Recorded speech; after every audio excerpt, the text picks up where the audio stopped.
I don't believe I have to remind you that this mission is top secret. Everything that you do will be rejected. Many of our best men have been on this mission before. We've sent in countless swabs, and we have uncovered massive levels of intel. But all those that we have caught, their mouths are shut tighter than Fort Knox. Every time we have a good lead, we come up short and empty-handed. This time, however, we're sending you undercover. You're gonna join them, become one of them, watch them, listen to them, and hopefully not be buried by them. We've lost a lot of the best boys we've got. We've lost countless taxpayers' dollars. You cannot become another casualty. Backroom deals, scumbags. We don't know what they're capable of, but we think we know what you're capable of. So be patient and listen. They're out there somewhere. They're out there.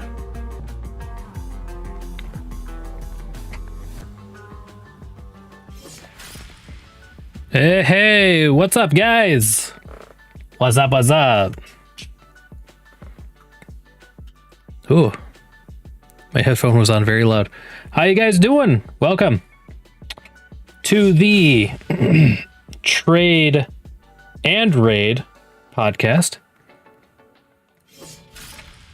It's a podcast, and that's okay. As always, I'm here with Sage, Star Sage. I was gonna do the thing, but I didn't do the thing. Hello, everyone, and welcome to the Raid and Trade podcast. No, no, don't do that to me. I'll start saying it. It is Friday. A wonderful Friday. A fantastic Friday. A freaky Friday, one may say. We have a show for you. I would like to think that, unlike our other shows, this one is going to be a good show. Yep. The best of shows. I'm wearing my purple shirt with my Zelda on it, so you know it's going to be a good day. Truly, the first of its kind. Yes. Never seen before. What do we got? So if you're new here, or new-ish here, or want a reminder of what it is we do here, this is a podcast. We do it every Monday, Wednesday, Friday, about 9 o'clock EST. We've been pretty consistent about that, I'd say, almost on the dot. And we run for 2.5 to 3 hours, and we basically cover everything: gaming, nerd culture, weird stuff going on, controversies, drama, if it's within that space. And lately, we've been kind of like not really in the nerd culture stuff, but just kind of talking about weird things. And that's, it's pretty good. It's pretty okay. I like a little randomness mixed in with my podcast news, personally. Can you remember what we covered on Wednesday? I can't. Wednesday Neopets. Update. Oh, Neopets. Okay, that's nerd culture. Yeah. Yep. Nerd culture. Yeah, we talked about the segment went on forever. The gambling in gaming. We covered that. So yeah, I guess we've been on topic. Maybe it's because I'm anticipating that we're not going to be uber on topic in this first segment. Maybe it's just making me think about it. Yeah. And for Fridays in general, it's kind of the deal. Fridays is quite off the rails, I would say. I'm getting close to putting a train tipped over behind me every Friday because the shit we talk about on Fridays, man. Last Friday we talked about a 20-layer cheeseburger that only has cheese. I ain't got shit to do with shit, but it was pretty fun. It was a fun thing to talk about. I want to give you guys an update. I did order the 80s to 90s, almost said comic book, game informer or whatever. We're going to get a random historical gaming magazine every month from now on. Oh man, that's going to be so cool.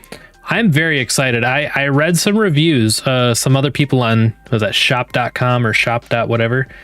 And it sounds like everyone says that the magazines they've been receiving are in like pristine condition, which I was not really expecting because they don't promise what condition they're going to be in.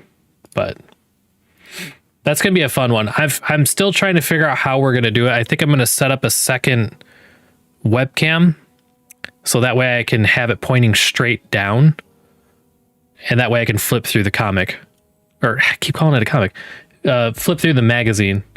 It's very, very possible that we could get a magazine that is older than I am.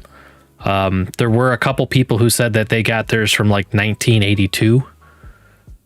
I was born in 89. So, I mean... So those would have been like old arcade game magazines, or like the Atari ones, or Commodore. Shit. Crazy. God, that would tickle me pink. You know what I'm saying? Like if I get a 1999, you know, okay, I guess. I think that would even be a lot of fun. What I would really like to get is, and this is like the astronomical chances, I mean, it's just insane, but I think it would probably be like a 1999 like Game Informer that had like the first look at the development of World of Warcraft, because that was one that I had as a child, and I think that came out like 5 years before the game released or something like that. And basically what you got was a two-fold picture on the top half, and the writing was on the bottom half. It was 2 pages, and it was a picture of the barons from a side shot with like 5 orcs riding on wolves, dire wolves, across the desert. And they were like, what you're seeing in this picture are players, and they're riding on mounts across the landscape. And I was like, no way. You can ride the wolves? Insane. And with other people around you, like your friends and stuff? Bananas. I remember being so incredibly impressed by the idea of that. And then I didn't play an orc. I think my World of Warcraft account is 2 weeks older than the release date of the game. I think the game came out on the 4th of December. My birthday was on the 12th, and I think I got my account on like the 15th or something like that. I don't know. It's going to be amazing. I don't care what it is. It's going to be amazing. Just looking through it is going to be incredible. It did cost more. To pick your dates cost more. Like $5 more.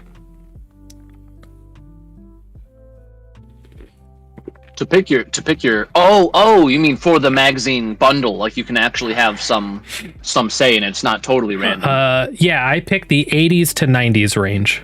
So you basically have a 2-decade range. It's quite a bit. Unless they mean it's literally from like 1980 to 1990, but I don't think that's... It read to me as 80s or 90s. But as a 90s kid, it could do no wrong. Anything from the 80s before I was born would be just cool as heck to see, because it'd be something I've never seen before in my life. And if it's from the 90s, it's going to be nostalgic as fuck. So I figured it's a win-win either way. Yeah.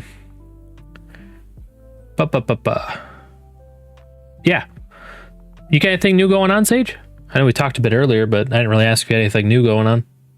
No, not too much at the moment. Some stuff in holding patterns, doing some shopping for server upgrades. Oh yeah. So maybe we can get some kind of private server rolling for some stuff. I had a hankering to play Rust the other day. It's really weird. That's one I've actually never played. I wanted to just see the updates. I played on a Rust roleplay server, and it was a lot of fun. It was like a ridiculous amount of fun.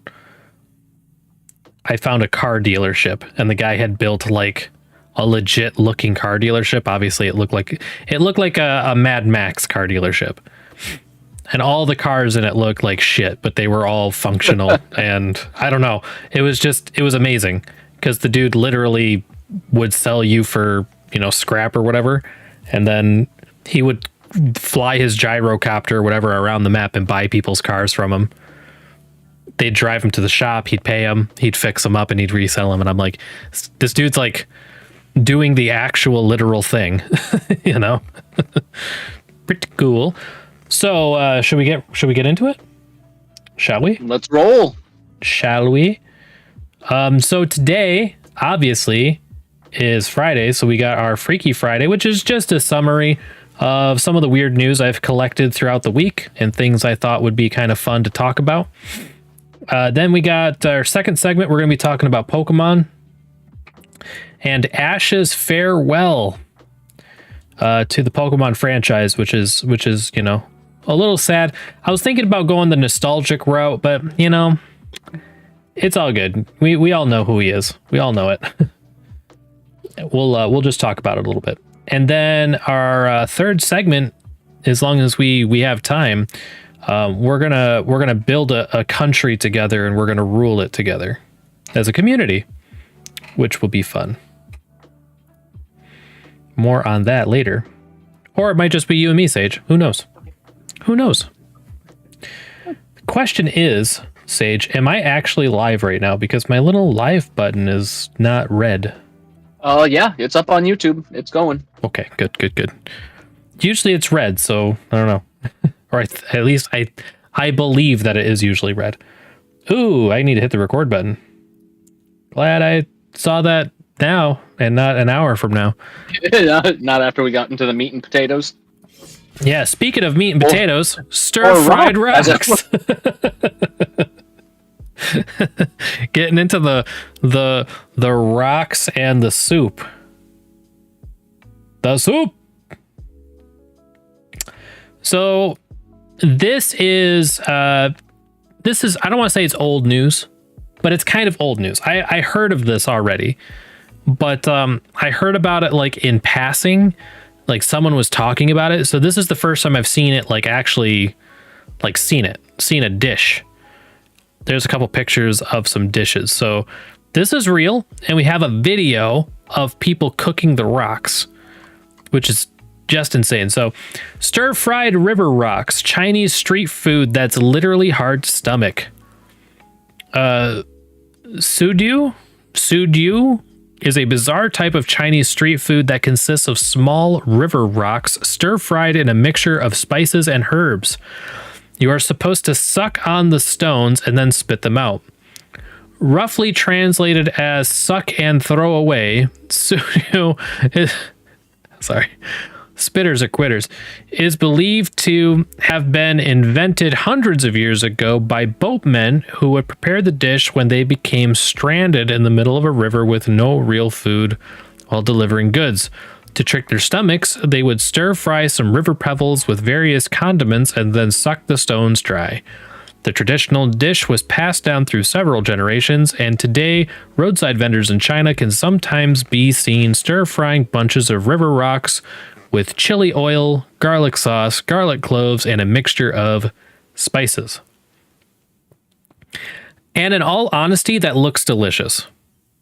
Like, my brain wants to tell me that those are not rocks. They're meat or mushrooms or clams or something. Yeah, I was going to say like seafood or something, clams. Yeah, my brain is telling me that this looks delicious. I feel bad for like a tourist who doesn't know any better. Fucking bites down on one or starts swallowing them. A series of videos showing the preparation of sudiu at roadside stalls have recently gone viral on Xiaongshu, China's version of Instagram, sparking the curiosity of millions. It wasn't only the particularity of the dish that intrigued viewers, but also the steep price of $2.30 per serving. Consider that there is hardly any edible stuff in it. Soju consists of river rocks coated with spicy dressing that you're supposed to suck off the rocks before spitting the hard pebbles out. Some wouldn't even call that a meal, let alone pay money for it. However, it's important to note that river rocks are used because they apparently acquire the taste of marine life with time. So sucking on them while eating soju, you get the taste of fish combined with the spices. Oh yeah, so yeah, right on the money. Has a kind of a fish quality to it. Once you suck on all the rocks, you are left with the sauce, which some say has a distinct fishy taste from the river pebbles. Just don't get carried away and chew on the rocks unless you miss your dentist, blah, blah, blah. Do I have to return the pebbles after I finish? One patron can be heard asking in one of the viral videos doing the rounds on Chinese social media, in which the vendor replies, bring them home as a souvenir. Lovely. And we're going to watch this video. 老板，这个是什么呀？树钉。树钉，这不就石头吗？树一朵就丢下来。哦，多少钱一把？16。It's got some potentially copyright music in it.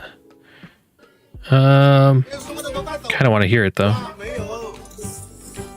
Yeah, he's just. It's straight up just rocks. Wow, it's a lot of rocks. I guess I thought the rock to not rock ratio was going to be a little better. Okay, he's adding stuff. Man, I feel like how could you like do that and take it seriously? You know what I mean? Like this looks like a child that you bought a cooking set for, and they're like making you a meal, quote unquote. Mud pancakes. Yeah, Oh yeah. Yeah, exactly. There it is. Like, I don't know. I get that they said it was like a traditional thing that river people did when they were starving, but like, I don't know. I don't know. People are paying $2.30 for a pile of rocks and like some lawn clippings. People paid a lot more money than that for fidget spinners that they never use anymore. I think it's a fad, honestly. I think it's like it's just a flash in the pan fad. I mean, they said it's been passed down for a long time. That's just marketing. Yeah, I guess so. So interesting. I mean, what would be crazy is if like you wanted a snack but you weren't hungry and you got it, and then like sucking on the rocks just kind of gave you something to do with your mouth. So I'm wondering if like this is kind of like buying a $2.30 pack of bubble gum. I'm trying to think about it in like the most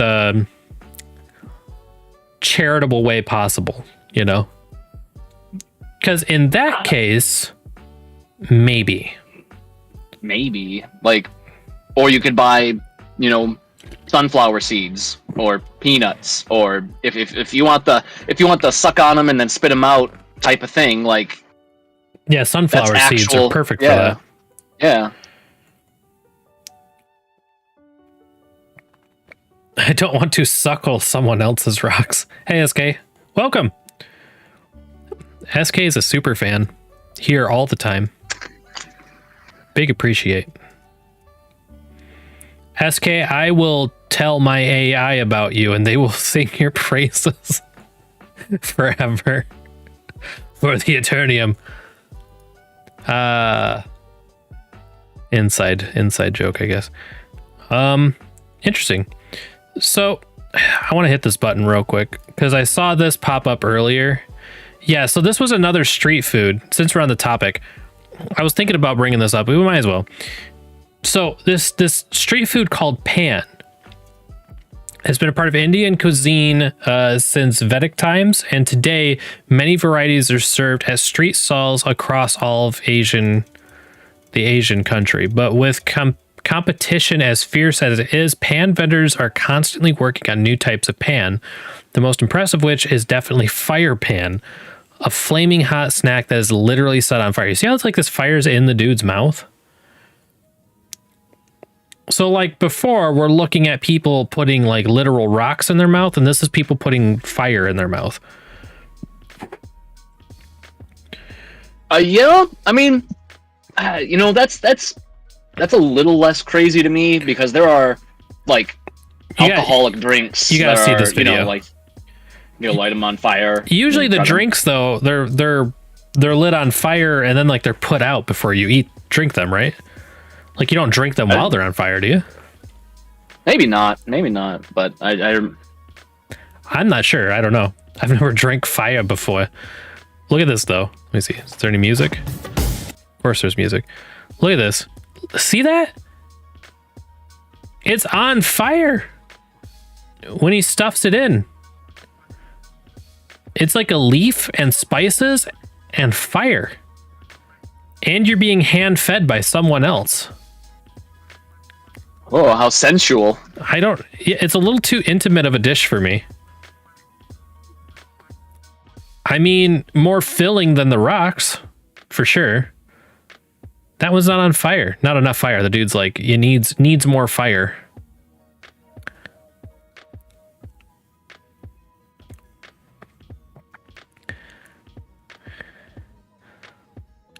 What if you accidentally breathed in? You just don't accidentally breathe in. Just don't. Do not do that. And you can't hear what they're saying, right? No, you can't hear what they're saying. Okay, I want to see a big one. I want to see like a big fireball. I guess it kind of goes out on the way in, yeah? Yeah, the lack of oxygen and then the moisture of your mouth probably just combine to very quickly extinguish it. Because we tested the fire, if there's anything dangerous about it, we wouldn't have made it. That looks dangerous.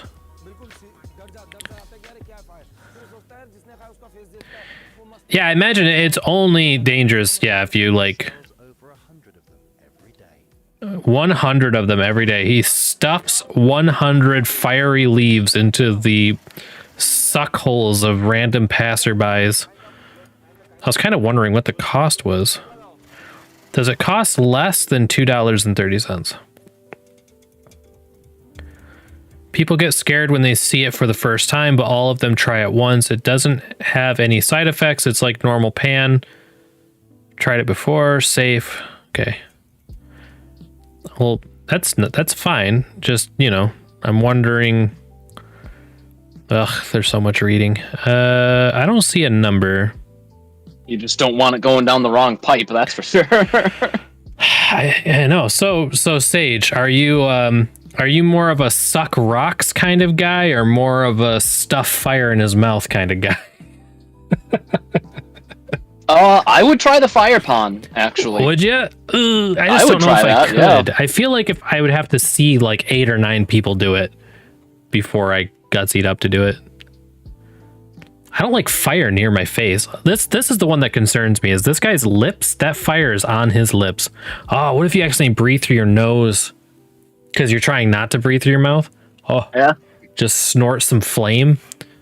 Don't like it. And cough it out. I think I would suck rocks. I think I would suck the rocks. You know, that's a meal that lasts longer. This meal's over in a flash. Yeah, that'll last you a millennium. Yeah. More minerals. More healthy minerals. 13-year-old spends $63,000 of family savings on a mobile game, which I thought was super topical for like what we talked about Wednesday. The parents of a 13-year-old gaming addicted girl in China's Henan province got the shock of their lives when they learned that she had spent 450,000 yen, or $63,000. I believe it's won. Won? Okay. Or if you want to be technical, renminbis. Renminbis? No, it's a little odd, but it's yeah, because yen is Japanese. Oh, that's right. That's Japanese.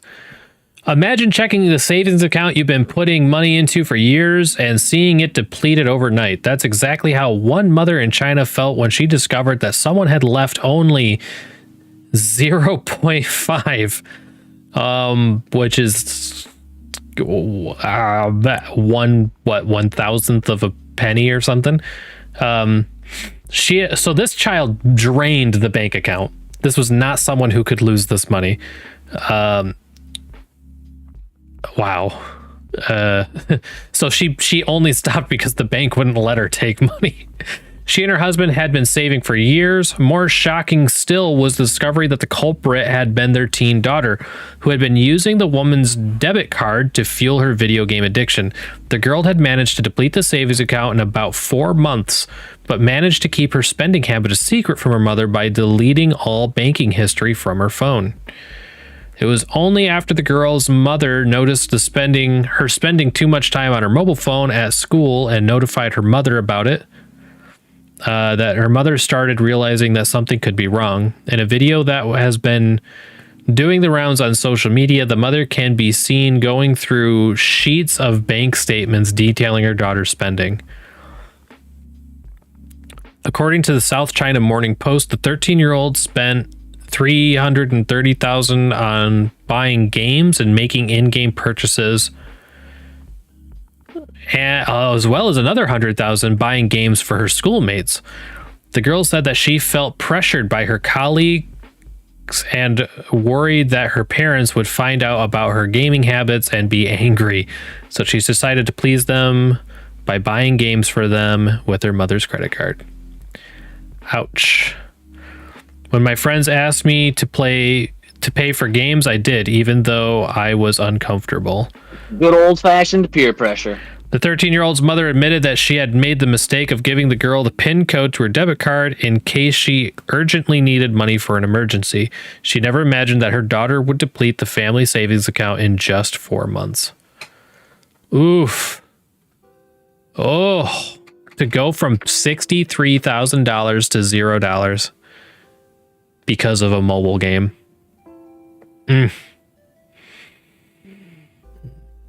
I can't imagine the rage. You know what I mean? Like, I can't, because people keep talking. Like, I noticed after a Wednesday, there was some people who were like, hey, it's not, because I said 80% of all, 12-year-olds or whatever. They're like, that's probably including 12-year-olds who bought one loot box that cost 50 cents one time over the past year, which isn't a big deal. And no one's out there spending their parents' savings. Here it is. There are people out there spending their parents' savings. Here it is. And there's so much wrong with it. It's a 13-year-old. Granted, you should probably have a better control of your, it's that there's definitely things that should have been done, or there's things that the parents should have done, there's things that the bank should have done, things that the mobile game companies should do but never will. But it's in hindsight's 2020, right?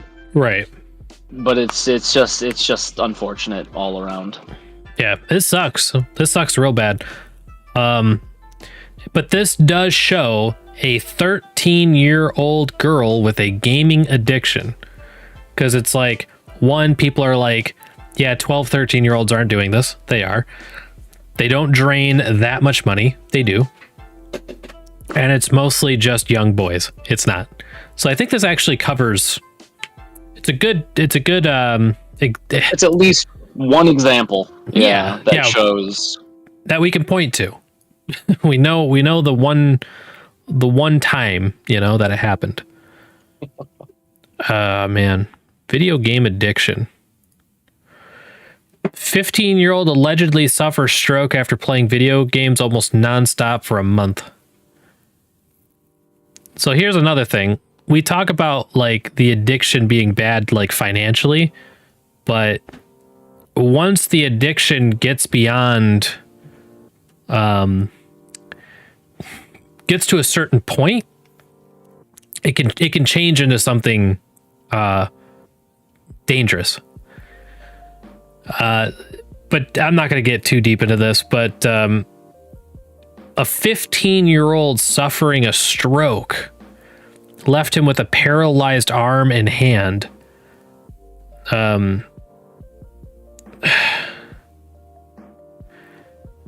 It's nuts. It's absolutely crazy. I was going to see if they had like a quick how long he was playing games for. But like, I can't imagine. I just can't imagine getting to this point. Like, especially not at 15. I can, like, if this article said like 45-year-old man suffers stroke after playing video games nonstop for a month, I'd be like, okay, yeah, okay. But even like 25 years old, I'm like, okay, there's some, you know, like, it's like, that's crazy, but I could at least see more than that. But I guess, yeah, not even 20s, suffering a condition that should only happen to people of advanced age. And he's not like a huge kid either. He's not like, you know, grievously overweight or anything like that either. Yeah, he doesn't look physically unhealthy. So I can't imagine what you would have to put your body through. So this is a 15-year-old suffering a stroke from a gaming addiction, and the last one was a 13-year-old who ruined her family's, potentially their lives, from a gaming addiction. Gaming addiction is real. I am 10,000% pro gaming. You know, I play games, you know, I mean, for most of my life, aside from my military years, I mean, I've probably played anywhere between 4 and 10 hours a day, 5 to 7 days a week, since I was like, I don't know, 8, 9, 10, somewhere in there. So it's like, I've got the hours in for sure.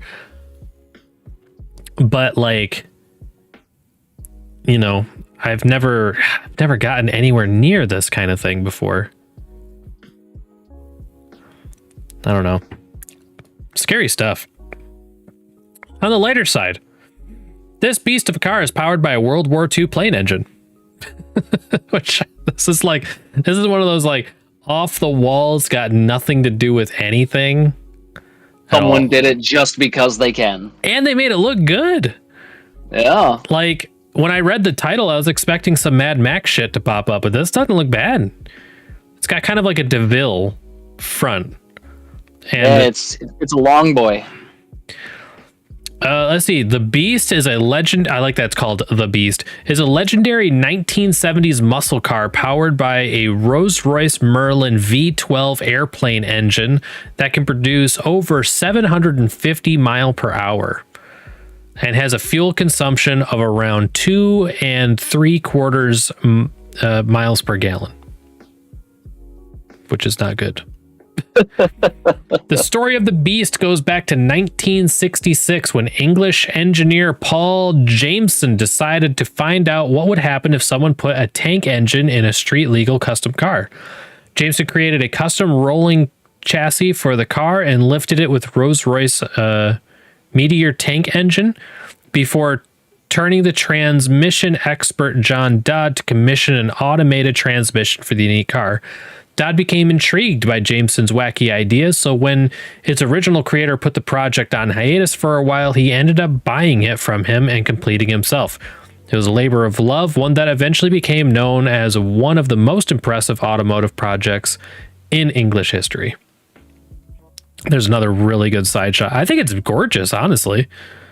I mean, like, it's like when Batman retires at the age of 70 and has a new car, and it's like the grandpa Batmobile or something. Like he's used to driving something with that kind of profile, so he's it's familiar to him. After completing the transmission for the car and ordering a custom fiberglass body with the hood almost as long as the rest of the vehicle to accommodate the giant engine, John Dodd completed the Beast in 1972. The car's unique appearance and technical specifications made it somewhat of an oddity that drew the attention of both passersby and seasoned motorists. It was featured on television shows and in various events around Europe, but in 1974, when returning from a trip to Sweden, a disaster struck. The one-off vehicle caught fire while being transported from a car show, and the damage was so extensive that Dodd had no choice but to rebuild the whole thing virtually from scratch. He did just that, this time fitting it with a Rolls-Royce Merlin V12 plane engine, which had powered the Spitfire and Hurricane fighter aircraft during World War II's Battle of Britain. Look at that. Woo! Big ass V12.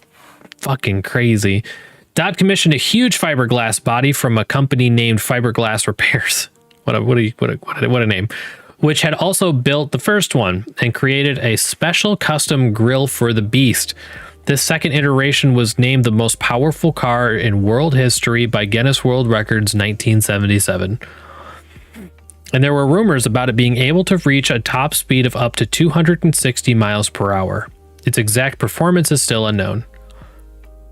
John Donne fled Britain and settled in Spain after Rolls-Royce won a lawsuit against him for describing the Beast as a Rolls-Royce, and he took his beloved muscle car with him. He never sold it, but Dodd passed away at the end of last year, and his family has decided to auction the Beast. It has just over 10,000 miles on the odometer and is in perfect working condition. Well, we can tell you firsthand that when the Beast fires into life, the earth shakes. No hyperbole, no sales talk. You can feel it shake everything around it. It's loud.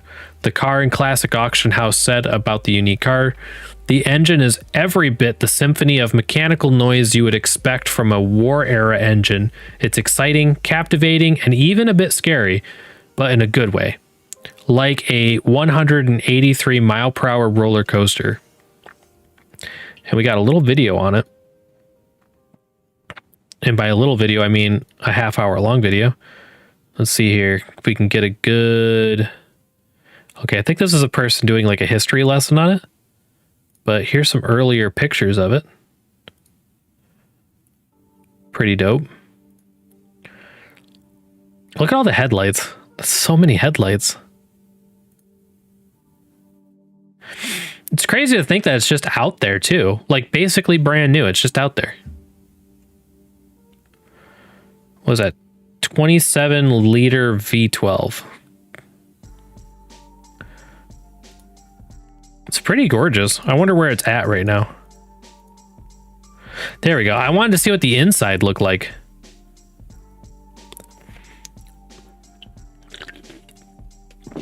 I wonder if this thing like rattles your bones when you're driving around on it. Oh, it's gotta. I imagine it does. Like just your whole interior completely shook. I was kind of thinking that about the car in general. Like, oh, you see how bolted down everything is? Yep. That's what I was wondering. I was like, man, how does this thing not just rattle to pieces? The freaking Spitfire engine in it. Kind of wanted to see. Yeah.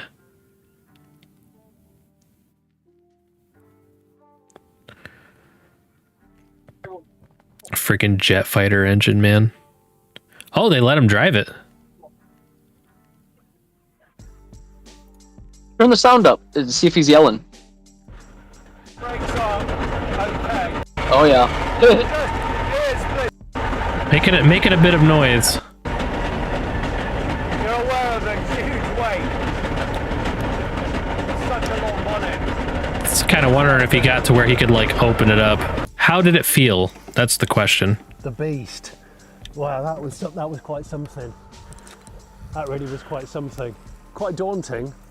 And I did feel, I almost felt the sort of spirit of John Dodd watching over me, because John used to drive this car hard. It's so loud, but you can't actually tell it's a V12 until you kind of start carrying a bit of speed. It's all the cacophony of the gearbox and the whole transmission system, but actually the ride is really good. No seat belts, these amazing kind of Buck Rogers chairs, you just lay back in them. No seat belts. And the steering's nowhere near as heavy as I was expecting. I'm used to my Dodge Charger, which has no can of petrol over my furnace. You could be the first person outside of the Dodd family to ever own it. And it's a true heirloom and a true eccentric extension. Yeah, it's pretty loud. as a fuel station, I might need one of those. Yeah, it'd be awesome to see that thing like totally opened up, going like 250 miles an hour. Just rattle to pieces. Pretty good. Pretty interesting. So yeah, I don't know. This is like super off the wall, but I just thought it was really cool. And yeah, now we all know about the Beast, which I have never heard of this car before in my life.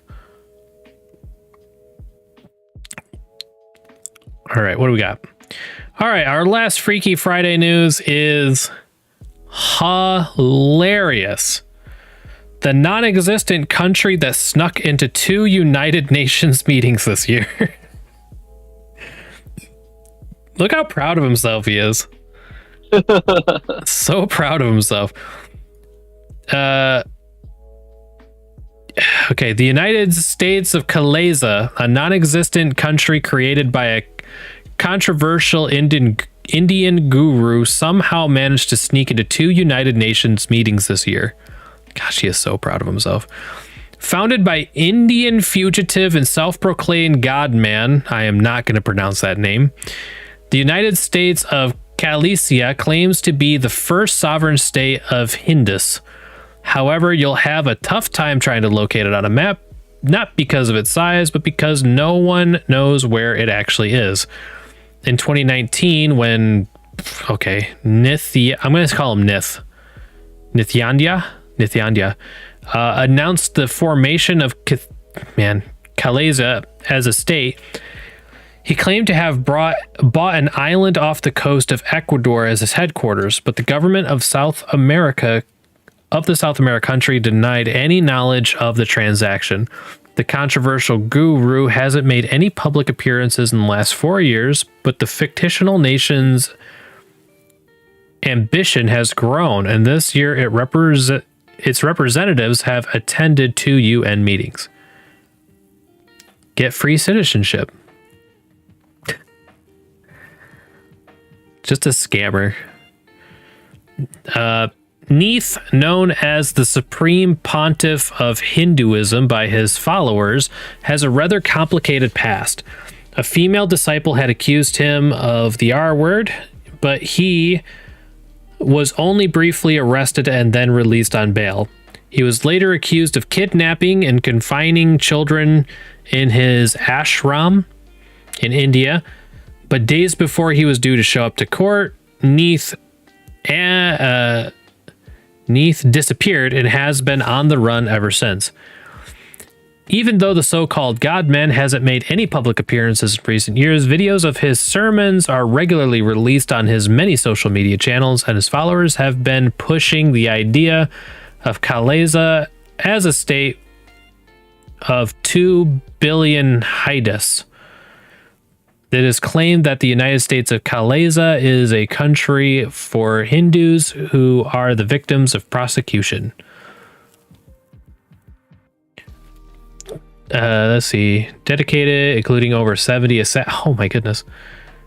Claimed to be victims of persecution for over a decade, including 70 assassination attempts, 250 essays, lawfare of 120 false cases, massive hate propaganda in electronic media of over 17,000 hours, and printed media of over 25,000 articles. Wow. They consider any attempt to bring their leader to justice an attack on Hinduism itself. What is going on? Yeah. The whole thing is madness. Let's see here. Considered home, blah, blah.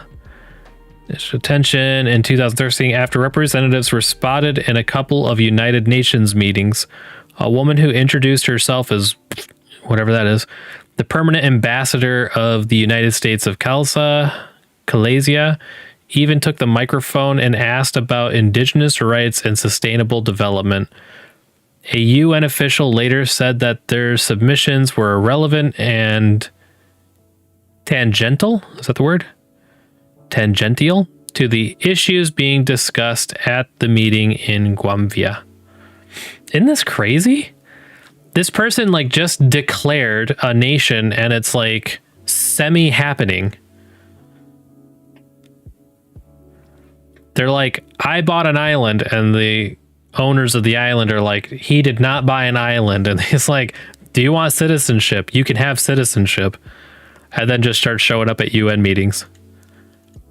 This was, out of all the news, I think like just the most bizarre, like the most just strange and out there thing I think I've read in a very, very long time. Any thoughts, Sage? You there? I just imagine that sort of thing is going to get worse with, I mean, kind of tie it, think with like AI and deep fakes and stuff like that. Like, if you could be a reclusive leader like he is, it could reach the point where he could be dead and no one would ever know, because all of his sermons and things are deep faked, you know, and Right. and done by generative AI and stuff like that. And there's just like a small cabal of like 5 or 6, you know, trusted agents. You know, like any physical appearances necessary are done through them. Like that's going to be crazy. So weird. It also like, it makes me think that if how much did Elon Musk buy Twitter for? What was it again? 45 billion, something like that. 45 billion. Like, Something like that. I feel like with that much money, you could buy basically a small country. And 44 billion. My bad. I think you could buy a small country with that much money. I feel like you could. Absolutely. I mean, and have like with half that money, I should say. I think with like $25 billion, you could buy a country. And then you could just have like, you could just do whatever you want on it. You could be like, Tesla is a car that is manufactured in this one country. Or something weird like that. I am so confused that billionaires haven't done weird shit like that yet. At least not that I've heard of. Where you could just be like a brand, you know what I mean? Not so much an individual, but like they buy the country, they own a bunch of businesses, they move their headquarters to those places, and then they just design the law around whatever's best for their businesses. That actually does happen a lot. Does it really? Let's see, there's a private, let's see, let me see if I can find it real quick. Because I'm kind of thinking of like micronations and stuff like that, but I guess I haven't heard of. I know there's an island that has a really powerful passport that basically that island country exists for the purpose of being like kind of a passport mill for millionaires. But that's the only example I can think of.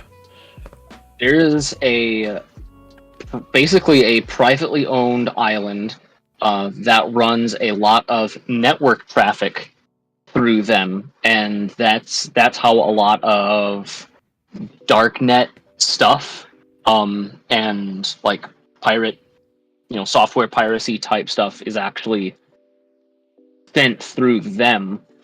Oh, because they resist any attempts at other nations to like audit them and do stuff like that. I want to say the owners are from the United Kingdom, if I remember right. I've never heard of that before. It makes sense though.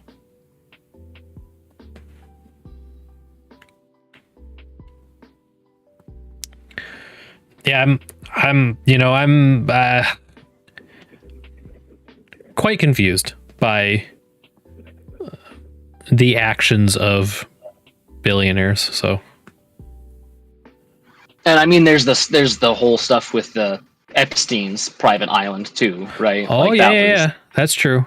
Now I'm thinking thinking private country. Like you've created your own like government for the sake of a business.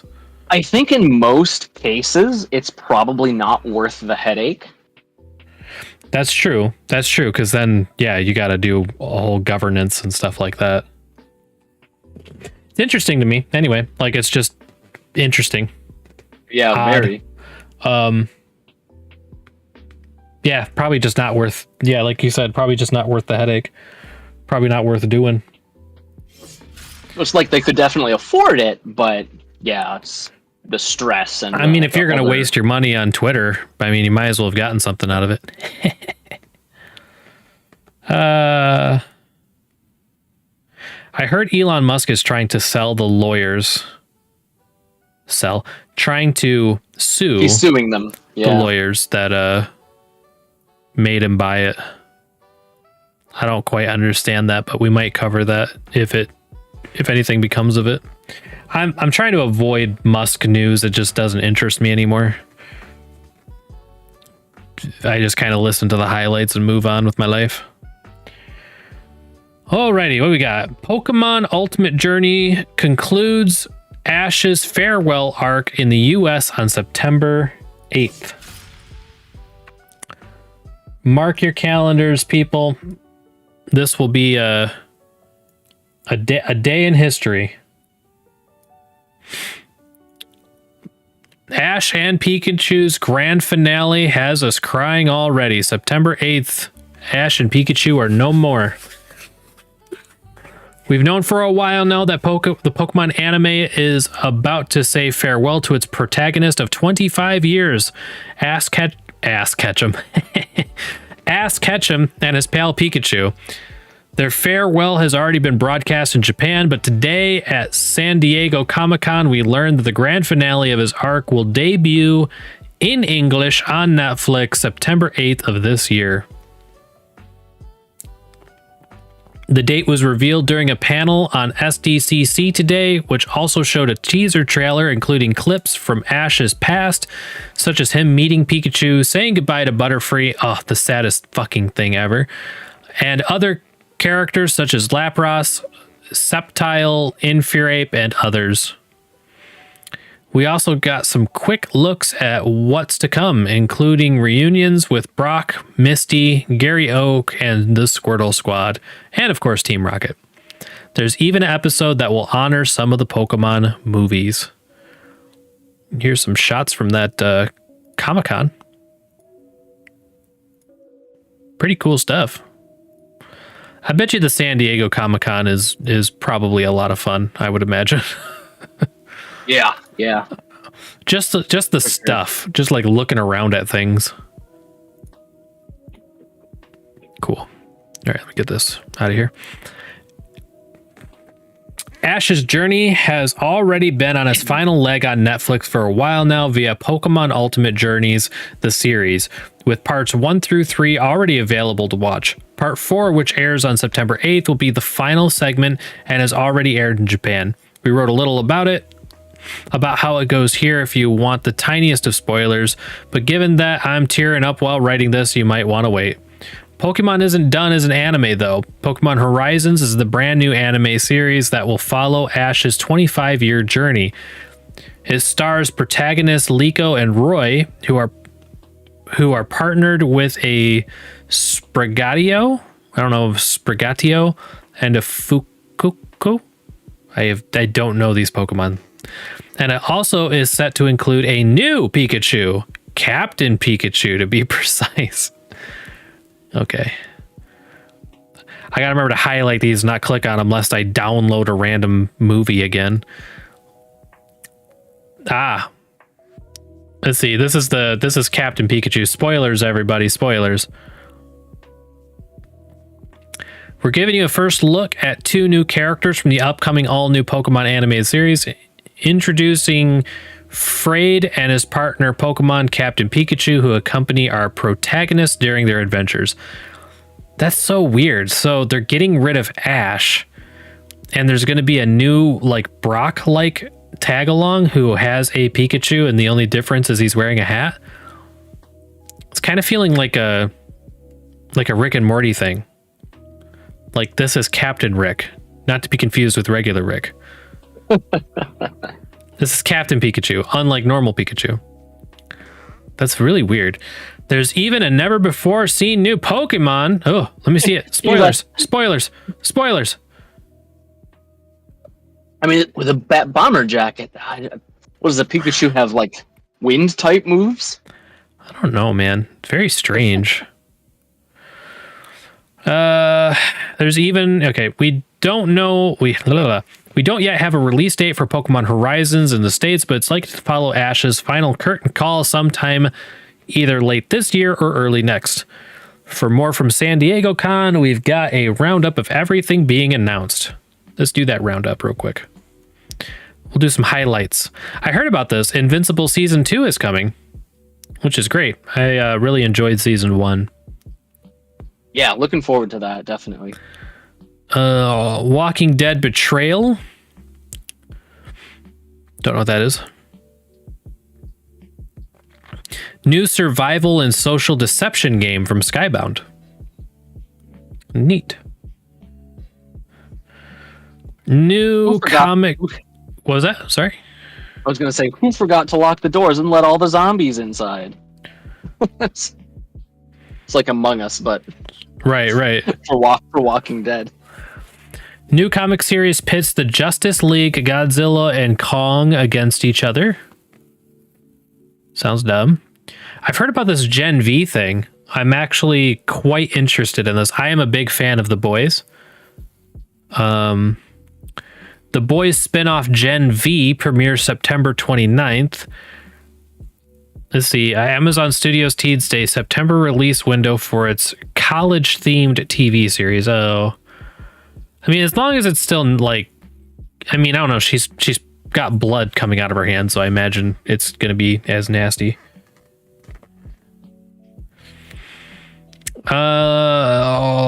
Blizzard unveils some new changes and plans coming to Diablo 4. No one cares. Oh, I heard about this. Borderlands movie hits theaters next year. The live action Borderlands movie. It was Jack Black is doing the voice of Claptrap. A Claptrap. Probably not the one, but a one. I don't know, because the Claptrap is pretty iconic. It's true.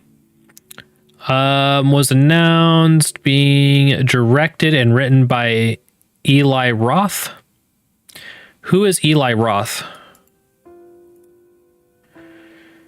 American film director. He made Knock Knock, The Green Infernal, Hostel. It looks like a lot of horror movies.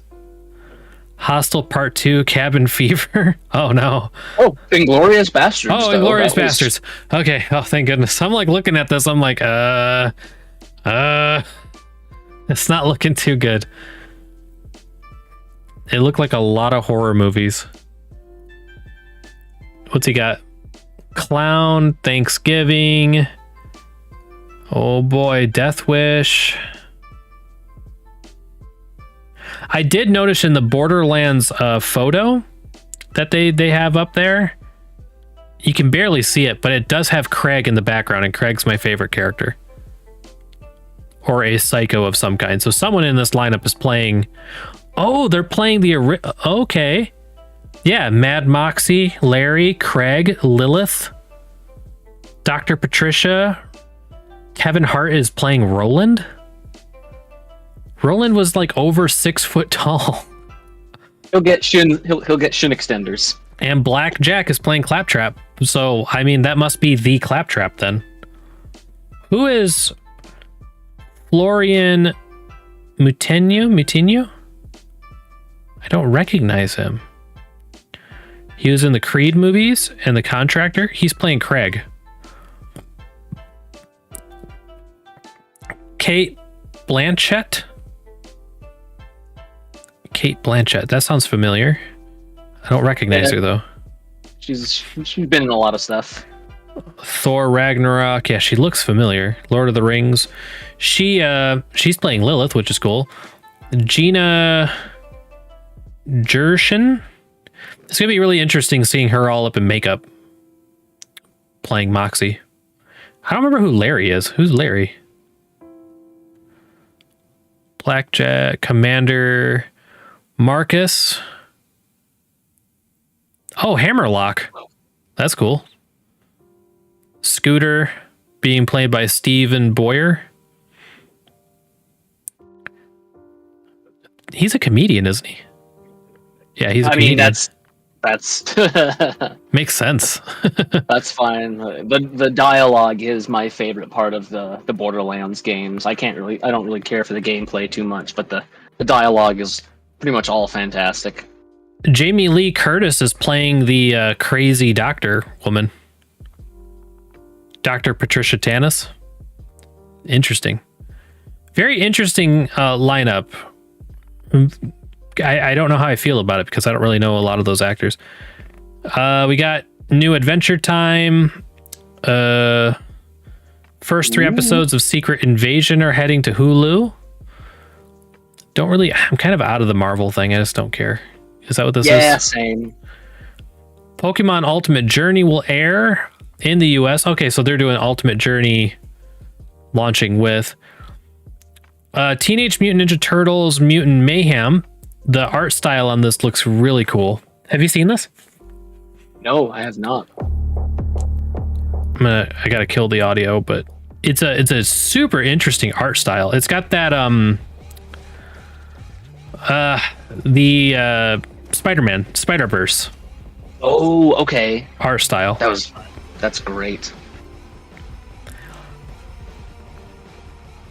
It's an absolutely incredible art style.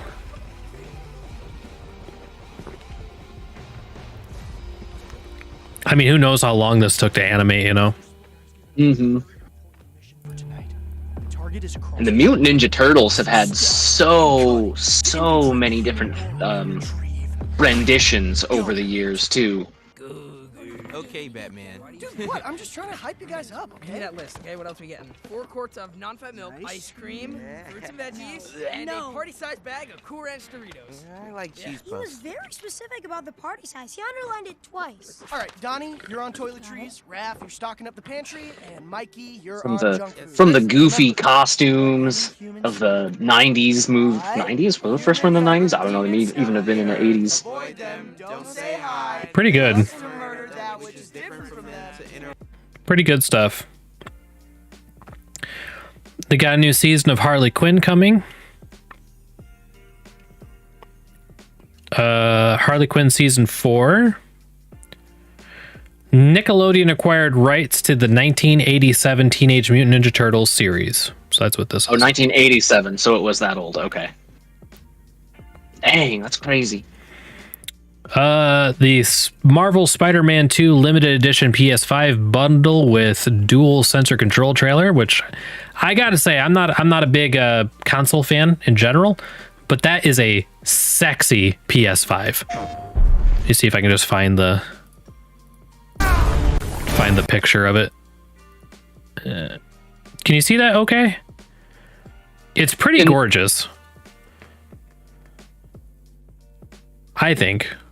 But, you know, I'm not so big a Spider-Man fan that I would, you know, really care about it. It just looks cool. Marvel Spider-Man 2 official trailer at Comic-Con.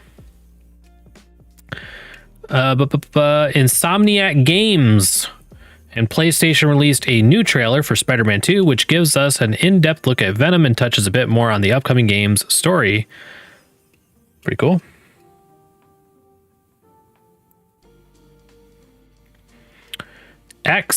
Who are the new X-Men coming 2024?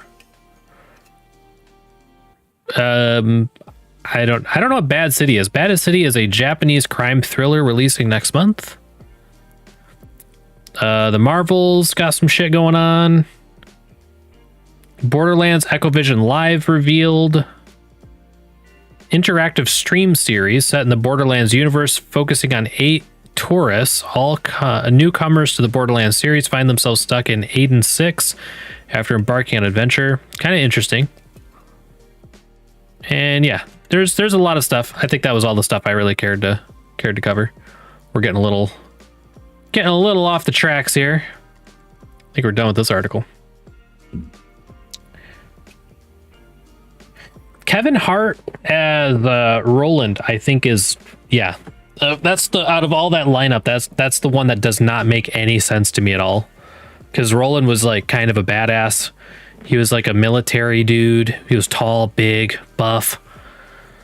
So Kevin Hart's a very strange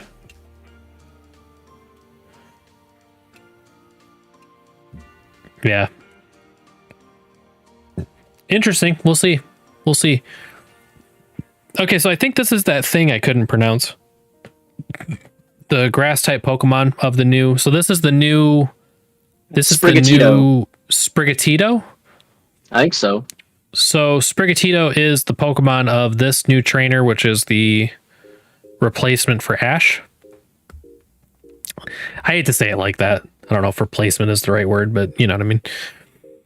The Pokemon Company has released another trailer for Pokemon Horizons, the series, and it's also first English dub trailer. So this is kind of a lot of the same stuff. So Liko and Roy, who are joined by Freddy, the professor of this series, alongside Captain Pikachu. The Captain Pikachu thing bothers me. I just don't like it. Like, if you're going to keep a Pikachu in, just keep Ash in. See, I think remember I was telling you that Pikachu has just too much brand recognition. Yeah, way too much. Too much brand power. Pretty risky to be playing anything by Nintendo on the stream. Pretty risky. I'll have to get rid of the music because they'll jack me up. Yeah. I came to Indigo Academy in the Kanto region, hoping to learn more about myself. I was so excited to see so many Pokemon I'd never seen before. The animation looks so clean. All I really want is to be a trainer someday. Okay, so Roy's got the fire type. Our mission is to uncover the mysteries of Pokemon and of the world. Was that the lineup? I think that was the lineup. Uncover the mysteries of Pokemon and of the world. Not the lineup. I don't know who these people are. It's brand new. You're not supposed to know. We do as well. I don't That new Pokemon look cool. Like what's with the pendant? With the blades and stuff. Why are those explorer people after me? Come on, this way.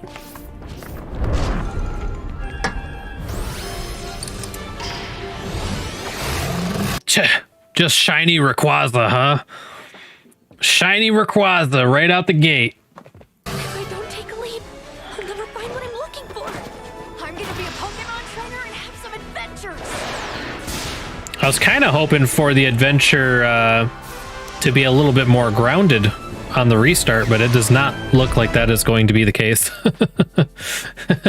I was like, oh, cool. Then maybe they're restarting, so they'll go up to like a lower power level, and this person will, you know, they're like opening trailer, shiny Rayquaza, Captain Pikachu. I greatly dislike Captain Pikachu.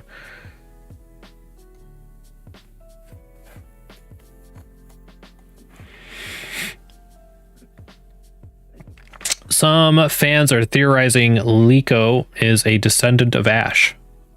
Yeah, it's gonna be interesting to see if they do any nods. Like, are they, or if it's just like this is stuff happening somewhere else. I don't know. Well, you know, Ash's dad was never there for him, so why should he be there for his descendant? Nice. She just sees Ash as an old grizzled man on TV doing Pokemon battles, and that's like the only time you see him. Nice.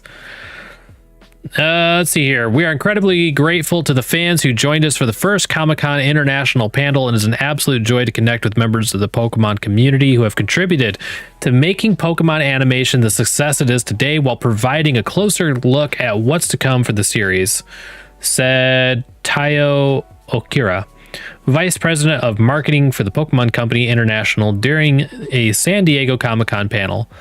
As we gear up for the upcoming release of Pokemon Horizons, the series, we remain passionate about delivering animated content with captivating stories and lovable characters that appeal to fans across the globe, and look forward to sharing more soon. And then we got a sneak peek of the first episode. Looks like a 10-minute of it. I don't want to play that. That might be too big of a spoiler. So just so you guys know, it's out there on the official Pokemon. If you can't wait until September 8th.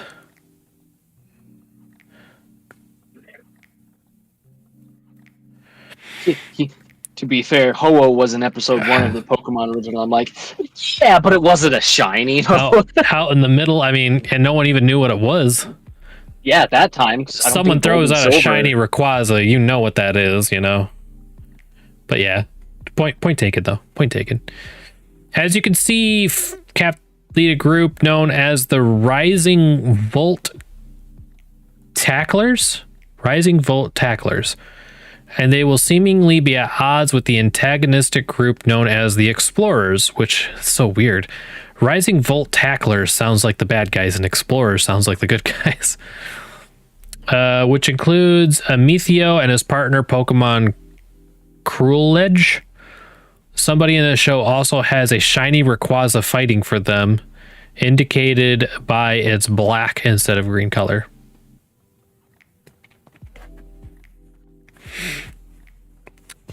Elsewhere during the panel, the Pokemon Company also released a new trailer for Pokemon to be a Pokemon Master, which is a collection of episodes that will conclude Pokemon Ultimate Journeys.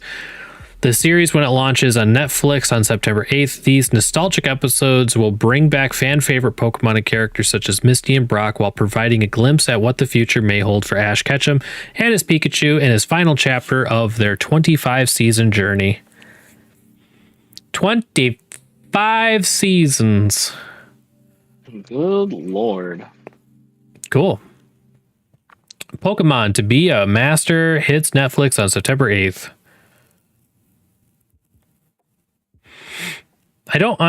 There's too many things going on. I don't think I quite understand. So are they re-releasing a remade better version of the original Pokemon series, or is it just a mini series that encapsulates the whole thing? It sounds more like the latter, where they're going to do like new episodes, but maybe a good portion of those episodes are going to be either very referential or like flashbacky, you know, to the old stuff. So that's what I'm thinking. That's kind of what it sounds like to me anyway. I mean, that sounds pretty cool. I'm down with that. So in the same spirit of Pokemon, Pokemon Go reinvents a classic Pokemon feature, routes. A new feature for Pokemon Go rolls out Thursday, letting players create and explore custom routes. Unlike the classic Pokemon game, the routes featured in Pokemon Go will introduce in-game pathways that lead players from destination to destination with, hopefully, exciting encounters and intriguing sights along the way. Routes in Pokemon Go are designed to be something like an in-game walking tour, connecting the game's Pokestops and gyms in creative ways to encourage players to get moving and to discover interesting landmarks. Oh. Players will also be rewarded for walking the game's route. Niantic said in a blog post, doling out extra XP, buddy candy, and other bonuses as they explore players' creations. As they explore players' creations. I don't know what that means. In an interview, Pokemon Go senior producer Chad Jones told Polygon that the goal with the routes is to give the game's players a way to explore cities, towns, and parks like a local. Routes, Jones said, will let trainers share knowledge that they have about the world to create the in-game spaces between the points of interest that we already have. That means things like interesting hikes or cool secret paths that people wouldn't know unless they were a local. Hidden gardens or art or things that they are just aware of that most people wouldn't be. It sounds interesting. I don't quite understand it. I don't quite grasp it, but it sounds interesting to me. He likened the feature to other popular mapping apps like All Trails and Strava. So like All Trails, you walk a trail and you can take pictures along the trail and you can leave like a review of it and leave like data on it. So maybe it's something like that. Well, imagine how much info Niantic has collected off of users, like travel patterns from like a Pokestop to Pokestop and stuff like that. Like they could have pretty in-depth kind of foot traffic data. It's kind of a neat idea. They can just what? I'm sorry, I cut you off. I was gonna say they can just like parse that into routes, right? That both like common routes. Like this would be a main route where like along a campus walkway where you're going to hit like 30 Pokestops in within 10 minutes, as well as maybe they can see certain weird patterns emerge where some individuals may go on kind of a more esoteric route to hit like the couple odd Pokestops that are a little more out of the way, and so they can be like, oh well, let's bring attention to that and create a route that shoots off of this to this kind of more off the area Pokestop. Yeah, I think this is interesting. Let's see here. In my neighborhood, we have a park where we have a back entrance that goes over a wooden footbridge and is like objectively more enjoyable for humans who are just walking around the world that Google wouldn't lead you to it because they don't know about it and it's inefficient, Jones explained. You wouldn't know about it unless you were there with a local. We're hoping that trainers will have an experience that they get to be shown the world through the eyes of people that are locals. Oh, so I wonder if they are lending priority to the data that they've collected for people who are like repeat visitors, like throughout. That's what I was just like, thinking. Multiple years, because it's like, okay, they must be a resident. Because near me, there's a wooden trail, like a really cool wooden trail and path that I really like walking. And when I was playing Pokemon Go, I never walked it because there was nothing over there. There was no reason to walk that way. There was no Pokestops near it, and the trail itself doesn't exist on Google. So it'd be pretty cool to be able to add that and influence that. Let's see here. One can easily see, you know what I've been really wondering is, you know how they have the AR in the app? I feel like it'd be so cool if you had something like Google Glass on and it did the augmented reality. And since it knows proximity wise, like where your avatar is and where the Pokemon are, it like around you, that if you could like just, and they have the Pokeball, the AR Pokeball that you can like push the button and do a throw. So it's like you could literally hold that Pokeball, walk around, see the Pokemon like as they are in relevance to your character in the app, and just throw the Pokeballs at them. And then if there's like a Pokestop, you would just see like a 3-dimensional thing, and a gym, you'd see a 3-dimensional thing. I feel like that AR capabilities are so underutilized and would be really fun. And then someone will eventually start buying pieces of the skybox for advertising. You just look up and see a Pepsi ad fly by. One can easily see other examples of useful routes, historical walking tours, pub crawls. I don't know why they would even mention that. Raid trains leading to gyms where Pokemon Go players regularly raid together. Routes can be short, 500 meters, or very long, up to 20 kilometers, and can also be just, well, interesting drawings on the map. Using routes, players can draw a map that looks like Pikachu, for example. I don't know what that means. So you'll have like maybe the ability to like draw a route. How is this not going to turn into a clusterfuck? Players will be able to create routes in-game simply by choosing a Pokestop or a gym as their starting point, hitting record to start mapping the route. That is exactly how it works on all trails. You hit the record button at the beginning of the trail and you hit it again at the end, and it records all of your movement through. And when you take pictures, it keeps track of where you took those pictures at. Writing some info about the route and submitting it for review. If approved, oh my God, the number of submissions. If approved, other players will be able to see it in-game from the nearby menu. To entice players to walk routes, players will get the following bonuses. A new route badge by completing the route, earning buddy candy more quickly, more Pokemon attracted to incense when exploring a route for the first time, an XP bonus for the first route completed each day, and a buddy heart when completing a route while adventuring with your buddy. I thought the buddy system was a really good ad. I thought that's like the coolest thing that that feature, I think. It's such a great feature. And if they had that AR thing like I was talking about with the glasses, to be able to like just look over your shoulder and see your buddy like walking with you, I think like that'd be great. had always been like a Pokemon Yellow type of experience. Yeah. Like, I think that'd be great. That was so cool. And that you get to like throw food at them and pet them and brush them and like, I don't know. In my mind, now we get back to the VR stuff. If I had a pair of like the knuckles, like the Valve knuckles, and they have like buttons on the fingertips, and I have some AR glasses, and it's hooked up to my phone, and it's Pokemon, I'm like one step away from the Pokemon experience I dreamed of as a child, you know? Right? Because with those knuckles, if I could reach down and pat him with my hand, and then that gauntlet give me a little bit of pressure when I do it. Oh, Like some kind of force feedback or something to make it kind of feel like you're actually touching something. oh yeah. I mean, It'd be dope. yeah, that'd be good shit. Players will also find a new item, Zingrade cells. Pokemon Go is adding Zingrade, the order Pokemon, a part of a new special research story. I don't know what Zingrade is. Zingrade. Oh, he's cool.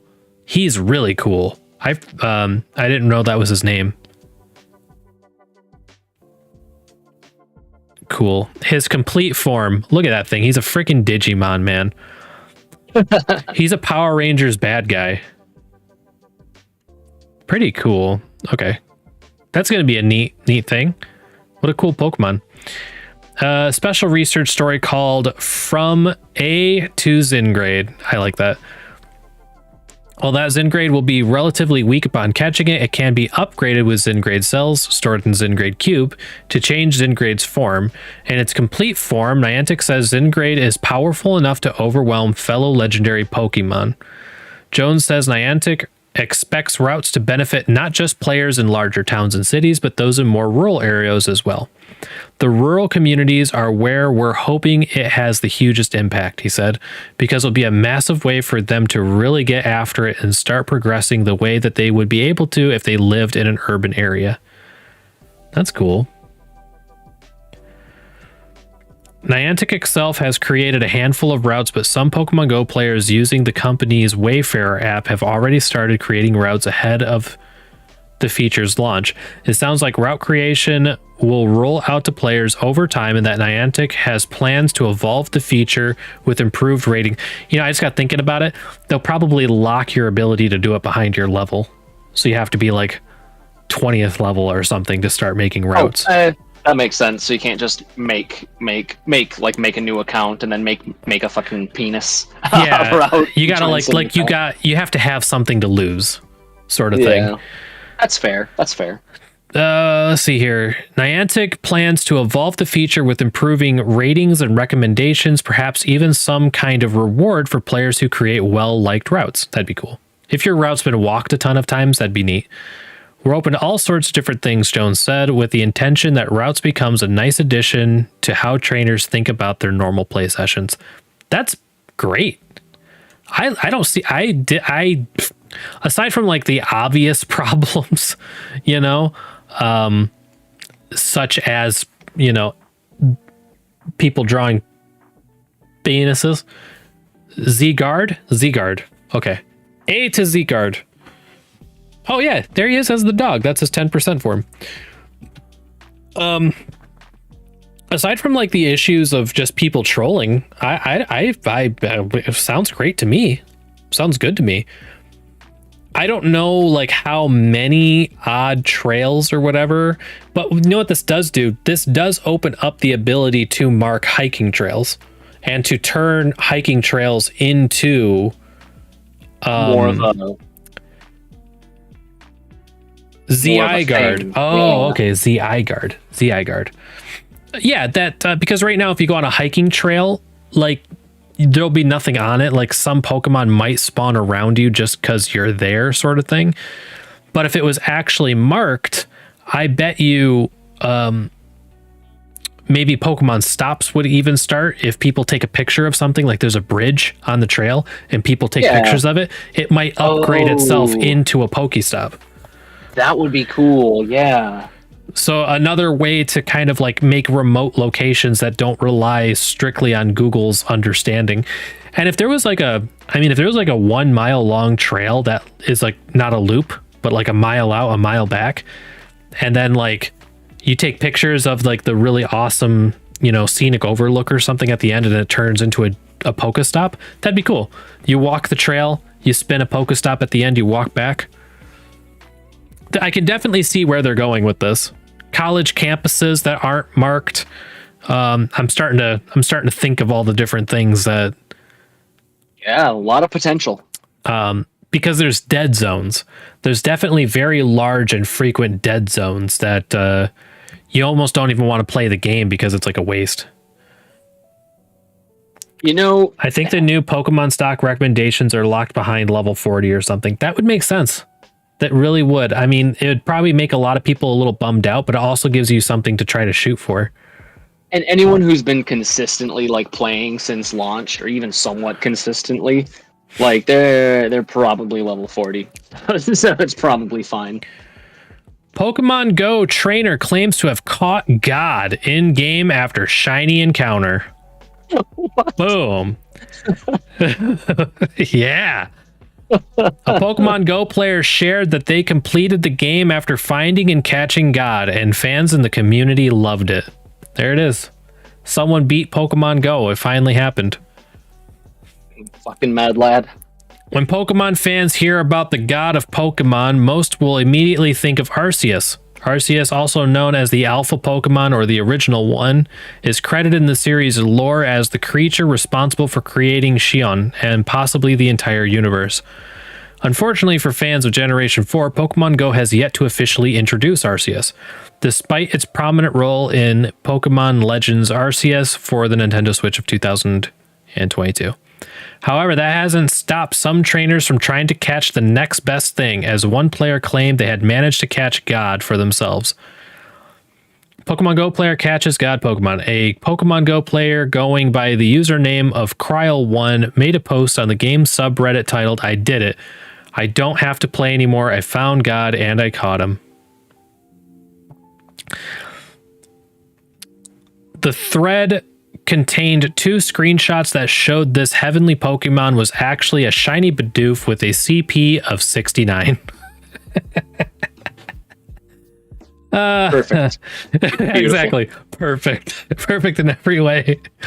The trainer ended up catching this Bidoof and named it God, much to the community's amusement. The post gained over 4,000 upvotes in just one day, with nearly 500 comments from players praising and making jokes about the OP's catch.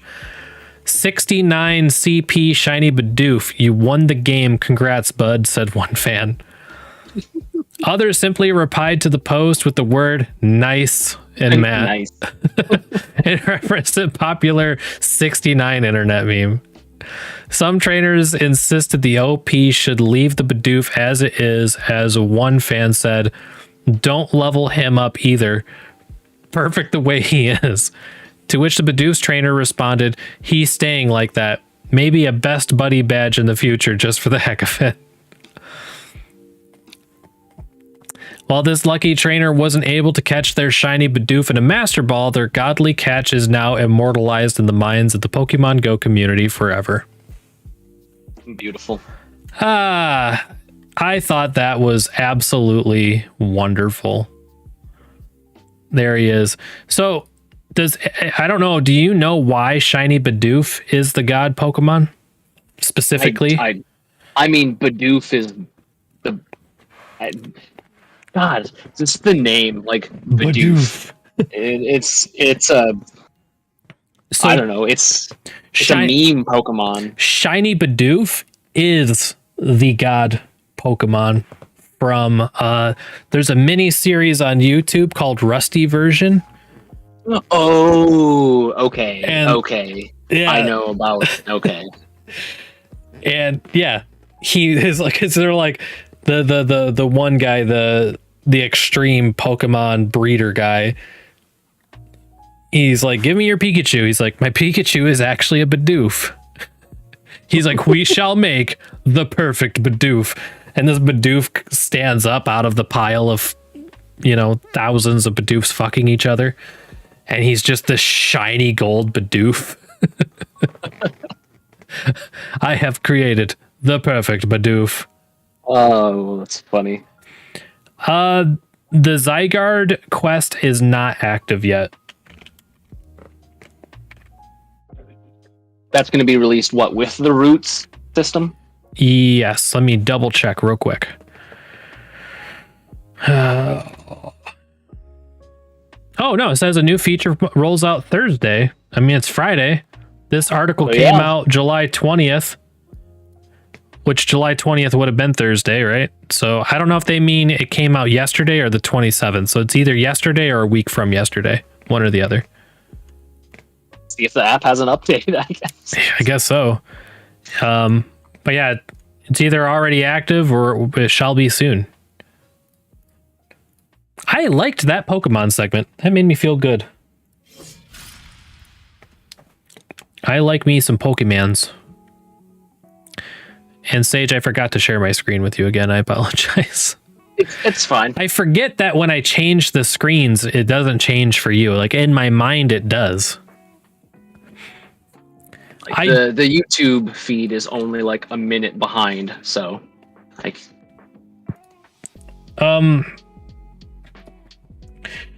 So we're gonna do something. I don't know how this is gonna go. I didn't test it beforehand. And yeah, this may be great. Boy, this may be great. This may be awful. It might be awesome. I don't know. We about to get political up in here. Not really. So I had this kind of fleeting idea last week, Wednesday. This is a nation simulation game. Create a nation according to your political ideals and care for its people, or deliberately oppress them. It's up to you. So it is for you. Oh, cool. So that Pokemon Nice. Go update it's good to go right now. So we're gonna create a nation, and I don't think we can make polls on YouTube. not easily, I don't think.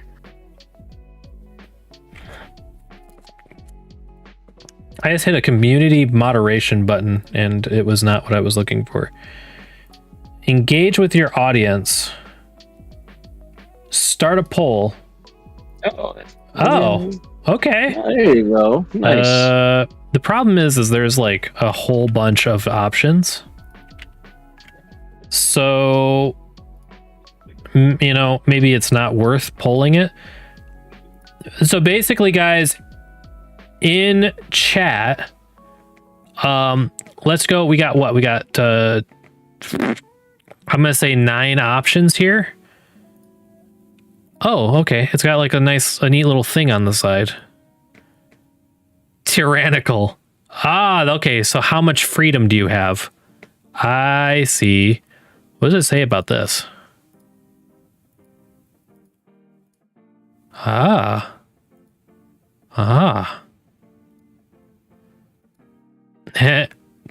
And random, which will probably just put the bars. Okay, yeah. It just literally puts the bars wherever. Cool. So let me know, guys. Let me know in chat. What are we thinking? What are you thinking, Sage?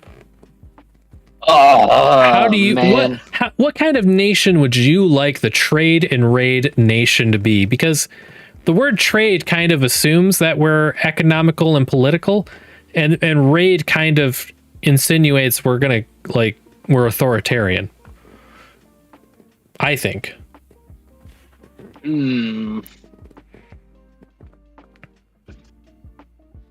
Oh man. All right, I would say I would actually say libertarian.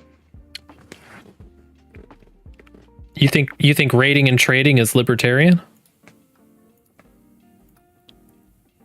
It's it's not, it's mostly like not regulated. So it's free trade. Like it definitely would be free trade for sure. And If we're doing free trade, I don't know. The anarchic gets one degree too crazy, I think. Yeah, 'Cause, I I mean, mean, the- it just the- pops up and pops down, right? Yeah. Is there a way we could have tons of personal and economic freedom, but no political freedom? Is that a thing? It doesn't let you. It doesn't give you I sliders. don't. Oh! I hit random Close and enough. it gave me exactly what I wanted. Close enough. There you go. What would that even look like? Like, you guys have pure autonomy over yourselves. You have the freedom to do whatever you want. You got a free market. You can do whatever you want economically. But when it comes to political practice, nothing. You know what it would be? The closest thing I can think of, it would be a single party national religion is atheism type of state. It'd have to be something like that. Something like that. It's hard Where to it's imagine. It's hard to imagine extreme personal freedom with no political freedom. It's Like, hard you for can me do to whatever- imagine that. It's like the one thing you can't do is run for office. Everyone who's in office is in office for life. And they can't die. And So they can't die. There's no political shit to be had. It's just do whatever you want. Except for one thing. SK says random. I also say random because it did what Yeah. I wanted it to do. It excited me. A country should be judged by how it treats its worst off citizens. Oh man. They're asking the questions, man. They're asking the questions. Remember, this is a fictional nation of trade and raid. I smell skunk. I think a skunk sprayed somewhere outside. Man, that's unfortunate. That's really unfortunate. Unfortunate for you. For me. Yeah. A country should be judged by how it treats its worst off citizens. I feel like at the Trade and Raid podcast, would we accept judgment? Should we be judged by how we treat our worst off fans, subscribers? Yeah, I would say. I think so. strongly agree in that case. Yeah. Yeah. Absolutely. Income equality. Oh, we got all these things going up, and economic output goes down. But why? Huh. Okay. Oh. Interesting. Should we just go with agree? Like we just agree? I don't know. I think that feels too like trying to min-max based on the. It is. Yeah. Like okay, choose. We choose what we choose. And if out of curiosity, if you want to see what the other like options would do, we can look at them. But we got to go with what we choose. The stats be damned. Yeah. Okay. Corporations are good for society. That's a very loaded question. Yeah, That is the most loaded question. I do not think that corporations as they are understood in our world are good. Or at the very least in the United States. I don't think that they're good for society. I don't think they're inherently bad. I wouldn't strongly disagree. I think I would just regular disagree. I think I would disagree as well. In theory, corporations could be amazing for society. They could be great for society. And they should be. If we had better context, I would lean more towards just agree. But just taking the statement for what it is and our experience. Hey, SK, great point. I'd say disagree because of last week's article about loot boxes. Yeah, we just watched a video about what corporations do to fun things. Yeah. In the context of trade and raid, corporations are not good for society. You know, good on you, SK. Good on you. Economic freedom went down. Authoritarianism went up. Business subsidization, income equality. At least income equality is on the up. Is this actually changing our bars up there, or is it staying? I don't think it's changing these. I think this is just like our starting position, and then these are. Oh, okay. and then we'll have a. Okay. Marijuana should be legal. Okay, moving on. Lower lifespan, really? I can see lower employment in law enforcement. Higher nudity. Nudity. Recreational drug use. I like how they used a picture of an alien for it. I don't know Pizza why. Up. Well, yeah, I guess. Yeah. Like the munchies. Maybe lifespan would go down just because more people are in accidents or something. If it was alcohol, sure. Marijuana is. Yeah, but like on the fringe. That's an outlier. Whatever. I was thinking of if it's legal and we're in control of the nation, and we say agree might mean yes, but with restrictions. Strongly agree may mean unrestricted yes. Like you can go to work, get high, work construction, be high. You know, for all we know, it's like strongly agree is like as a nation, it's your right to be high no matter what you're doing. Working on the space program, take some fat rips and then send that rocket into space. I mean, and marijuana being legal would fit in with the free trade as well. Yeah, just the lifespan going down doesn't go down on agree. I bet you that's what they're getting at. Yeah, because law enforcement going down because they're high all the time. The world needs to rediscover its spirituality. I do agree with this. I don't know that I strongly agree with it, but I do agree with it.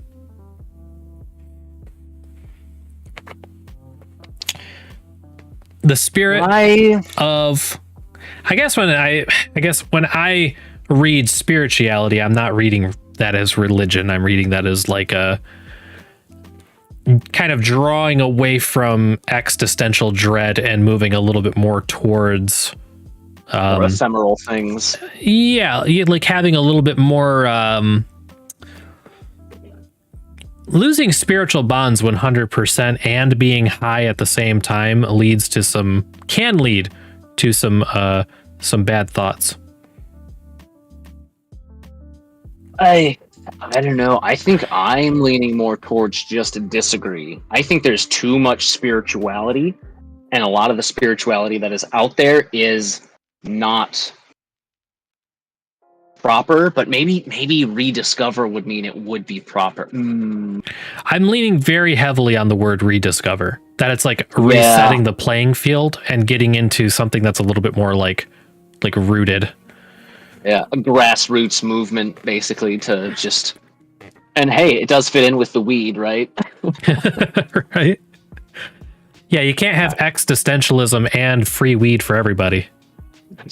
That'll lead to widespread panic. I'm going with agree. All right. Oh no, scientific advancement. It's fine. Okay. I want to see what disagree would have done. Just spirituality. Okay. What would strongly agree do? Defense forces. Defense forces. Compassion, become like compliance, pacifism. Okay. These are, yeah, I can understand these. Strongly disagree. Gambling up. That's so random. Okay. Let's see. Young people should perform a year's compulsory military service. As a military man myself, as a veteran, I strongly disagree with that. I could not disagree with that more. Okay. Why? Because there are so many people in the military who shouldn't be there at all, and they realize that after they get there, and I think they should have an easy out. Because there's some people, their lives are ruined because they are just stuck in there and they can't hack it and they're forced to be in there. You compulsorily make it like mandated, and yeah, you have a military service that's just filled with people who have no business being there. I'm really bad. I'm really against compulsorily making anyone do anything, really. So I don't even know that school has to be compulsory, but that's a different subject.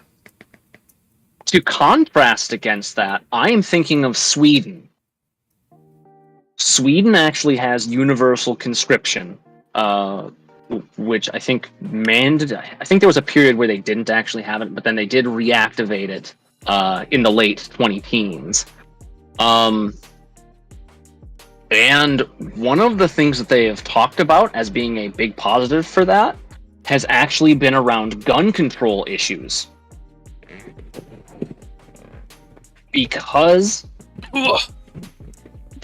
everyone has to get this training, and I'm sure there probably are some exceptions that they make as a European Union. I'd be down for a compulsory boot camp that everyone has to do, like 6 months of boot camp. I'd be okay with that. As almost like as part of going to school. I'd be okay with that. Yes, yeah, that like if it were that specifically, I would strongly agree with that. Alongside, everyone should work for 1 year in retail, and everyone should work for 1 year in fast food. Oh, jeez. just feel like you got to go to all the battlegrounds, experience all of the hardship. But otherwise, yeah, I would just regular agree. I don't think I'd strongly disagree, but I would regular disagree. And I would strongly disagree. So we need a tiebreaker. The S&K says strongly disagree based on morality. So I'm willing to relent to regular disagree, because we gotta keep this a group thing. And SK is the only one in here talking. Well, let's do disagree, but I definitely want to see what strongly disagree does. Strongly disagree: youthful rebelliousness, political freedom, drug use, civil rights, arms manufacturing down, and defense force down. Okay. We don't. That makes sense. Disagree: we lose a bit of defense force, we get more civil rights, recreational drug use, political freedom.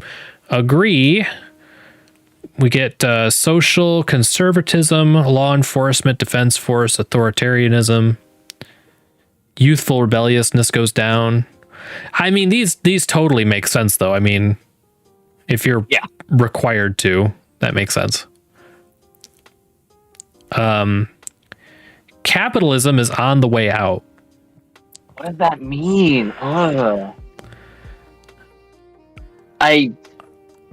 wouldn't want it for our nation, but I don't think that's going to happen exactly, I don't understand the question. It's not even a question, it's a statement. Capitalism is on the way out. I guess we're deciding if it is, right? Because we're creating the nation, so I disagree. I'm pro-capitalism. I am very pro-capitalism, but I don't like the way we do capitalism. I'm not pro-capitalism. Well, here, take what I say and let me know if I am or if I'm not, because I think I am, but maybe I'm not. I like the idea of capitalism, and that I like the idea of a free market. I like the idea of fair competitiveness in a market, but I don't think that that's what we actually do. For the trade and raid, yeah, the disagree would probably be the correct choice. Personally, I would say that yes, capitalism, if it's not on the way out, it should be at least partially on the way out. It needs either a strong rebrand or some kind of checks and balance system. But like for the purposes of trade and raid, disagreeing with it being on the way out makes sense. Trade is I keep forgetting that this is a part of our podcast. I'm just like doing it now. I'm just enjoying it now. Disagree: economic output goes up, information technology goes up, book publishing goes up, and retail goes up. Hey, all green things. Good green stuff. Is good. Bigger number, better nation. Right? Without democracy, a country has nothing. I don't agree with that statement. It's like, has nothing. It's a little No. extreme. Yeah, I mean, democracy is good, but I wouldn't say a country has nothing without it. That's a hard one. I think I get what they're saying, and I will agree because I agree with the concept of democracy, democratic values of people voting for shit, right? But if we have the low political freedom, I don't think we care so much about that. That is true. That is true.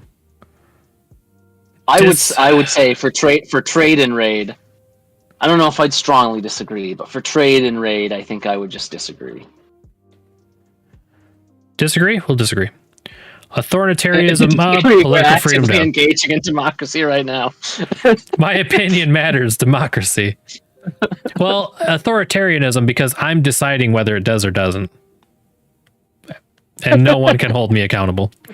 we can't click for you. Like I can say we've been following these rules and I go, fuck it, and now we move forward like this. Nope. It's just to be fucking contrarian. The illusion of democracy, which actually is probably closer to democracy than true democracy as we know it. Closer to reality, at least. Right. It's better to deter criminals than rehabilitate them. Very, very strongly disagree. Of course you should deter criminals. I really, really believe in actual rehabilitation, though. Not putting them in a box and forgetting about them, but Oh, they're not forgotten. Not actually caring about them. Not by the people who make bank off of them. Yeah, right. So I guess it's better to deter them. This is weird. Both of these things are equally important. Right? It's fucked. It's just It fucked is all the way fucked, down. isn't it? Like, so basically, like rehabilitation is the most important thing to actually actively help rehabilitate somebody. But the one thing that's better than that is that they didn't commit the crime to begin with, which is deterring them. Well, rehabilitation is no one fights rehabilitation, really. Like, if you fall off the wagon, you go back to rehabilitation. That's about the worst of it. Like, so we're assuming this person's a criminal and they're going to be a criminal unless they're rehabilitated. Well, so you could be deterred like 15 times, but you're rehabilitated like once or twice. And committing a crime, if you're trying to deter criminals, you're not solving the problem of what's making people want to be criminals in the first place. You know, it's like no matter how good your society is, unless you have some kind of either brainwashing system or, you know, something very, very dystopian. SK made a really good point. To Sorry, keep going. I was going to say, in terms of like a society, like rehabilitation is a lot more of a positive force, and deterrence is an arms race. Right, you build better locks, and then the criminals build better lockpicks, and then you have to build even better locks and automated turrets, and so they start, you know. So we would say it's better to deter. No, the opposite. Fuck, I don't know. You guys, you tell me. You tell me what we're doing. Let's see. What did SK say? In terms of trade and raid, would you want a loot box whale rehabilitate or deter them from buying more? I would want to deter them.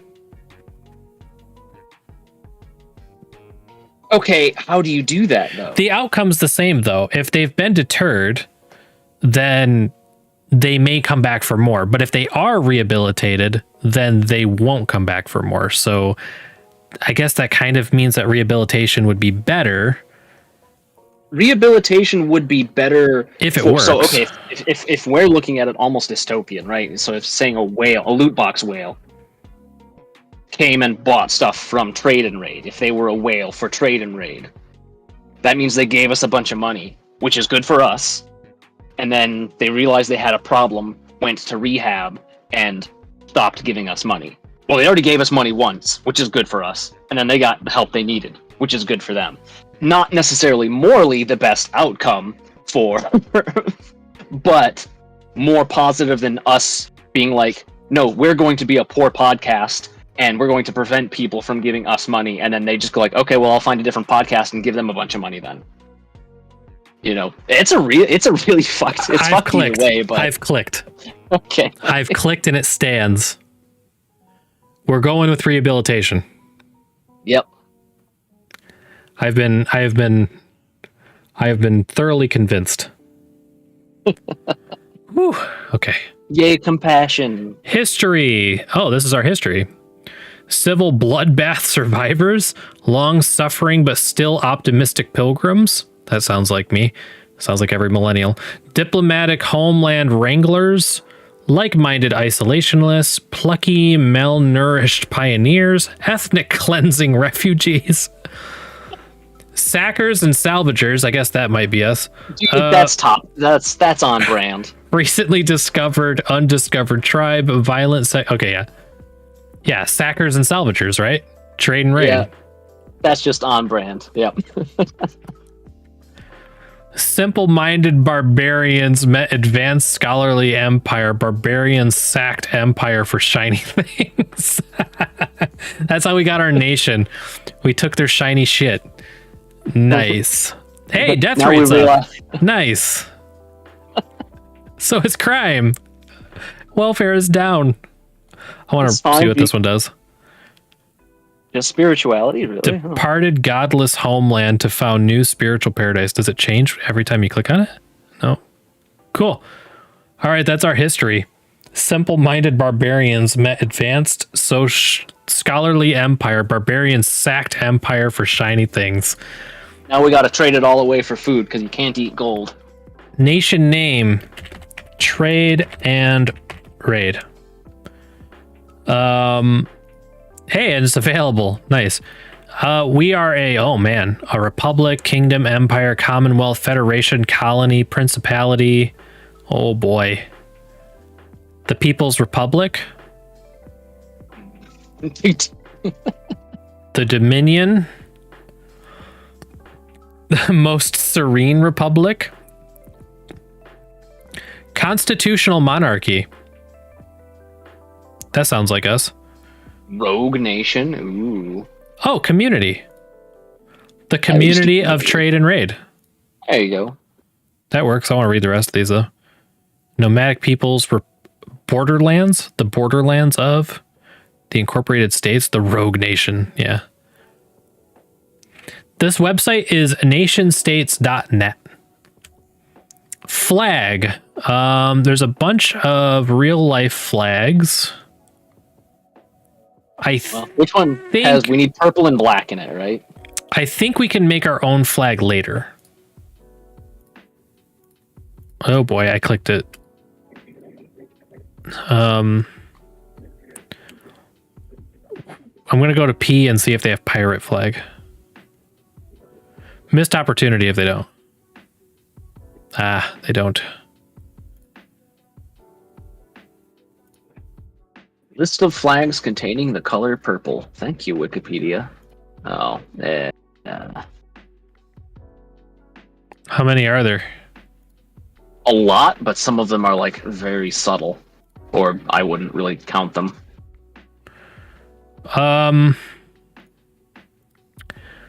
We're gonna go with default, and I think I can change it later. What's our currency? The sub. Subscription. Should I call it maybe just the sub? Yeah. Subs. Subs. The subs? No, the sub. It's singular. One. The sub. National animal. Okay. Motto. National animal, the Star Sage.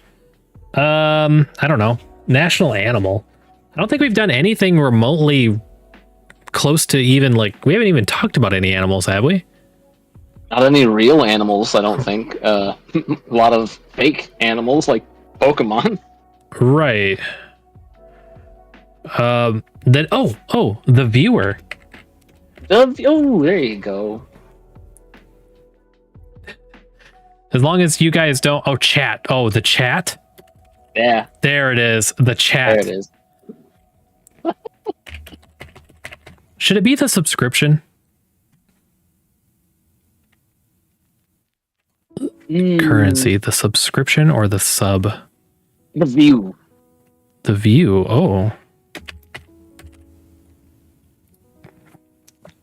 10 views. It'll cost you 10 views. No, it's got to be subs. If we were doing Sub. Twitch, then it would be points, like because channel points. Right? Oh, bits. Yeah. Or bits. Yeah. But what does YouTube have? Super chat? I don't know. Yeah, they have subscriptions, so we'll go with subs. Subs are more important than views anyway. Trade smart, raid hard. Or trade smart and raid hard. I was gone for a minute, so I have no clue what's going on. Welcome back. We're making a nation. Email. Why? Huh. No, we're good. Password. Oh. I'm gonna hide my screen.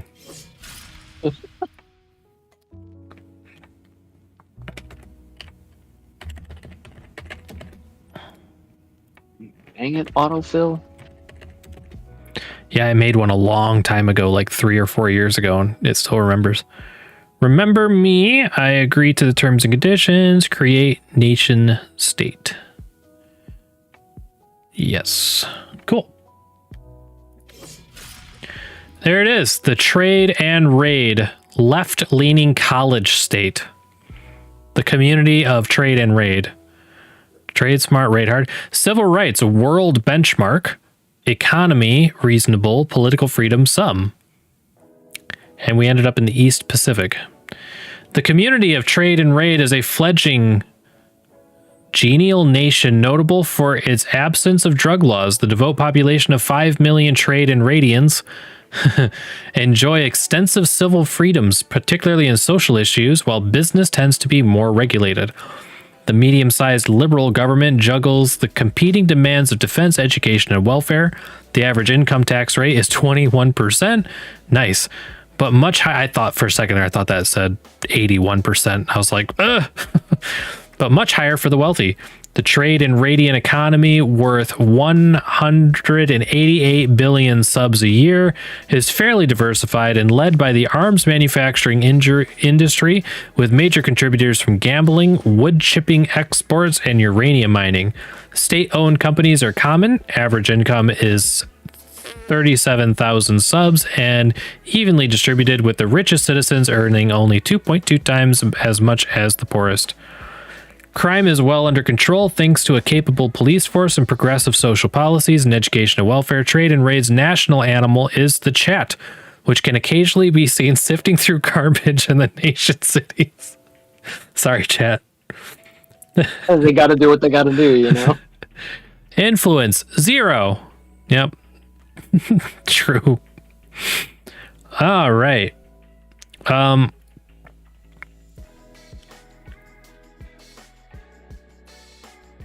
Fact book.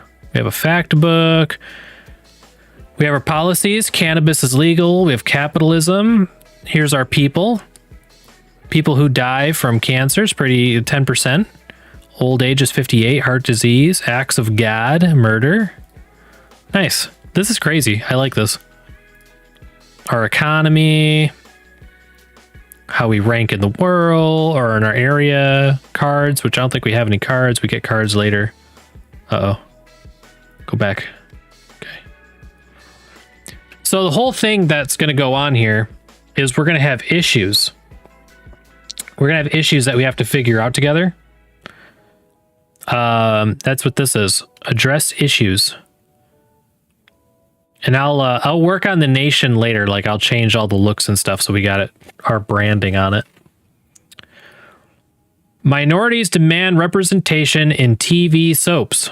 Trade and Raid's TV soaps famous around the region have come under fire for their lack of ethnic diversity. So basically, that's the issue. And then we choose how we're going to deal with it. So there's 1, 2, and 3 are as far as our options go.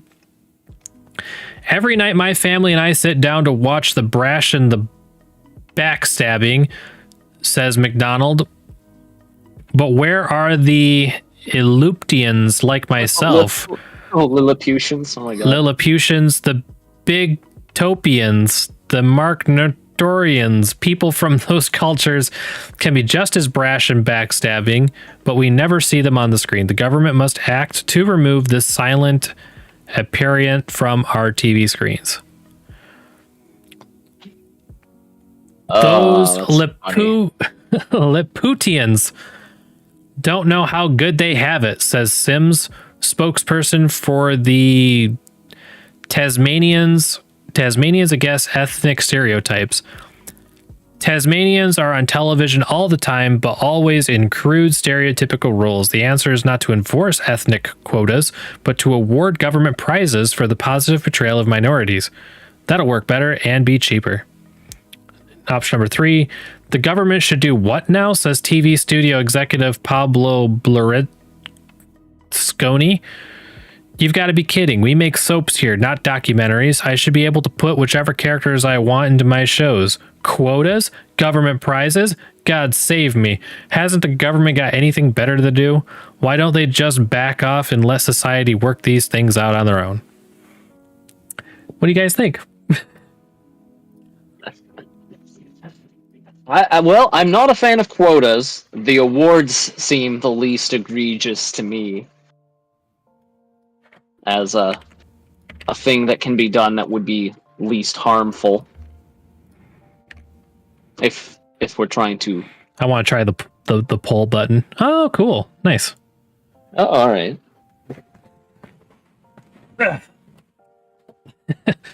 Okay, so far, option number 2 has 100% of the votes. 100% of 1. 2 votes. 2 votes. Nice.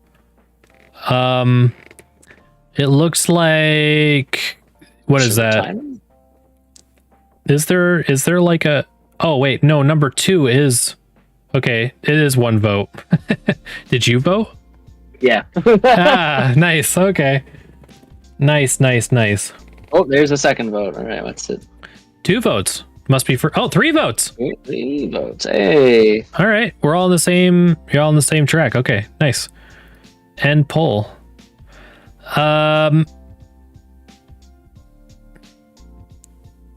Nice. I like that. That's a nice clean feature. I've never used that before. So yeah, the answer is to not enforce ethnic quotas, but to award government prizes to the positive portrayal. So no quota, but if you are being diverse, like, good on you. Right? That's about it. I think so. That's kind of what I got out of it. The government awards prizes to television shows featuring stereotype-breaking minority roles. Cultural groups celebrate growing acceptance. Modest tax increase helps build better trade and raid. Incomes rising, economists say. Trade and radian parents concerned about youth employment. And then basically every time that we do something, our shit changes. Like employment went down. I don't know why, but we're talking about like fractions of percents, right? For some reason, food quality went up 3.5%. What's this? Detail? Oh, wow. There's even more.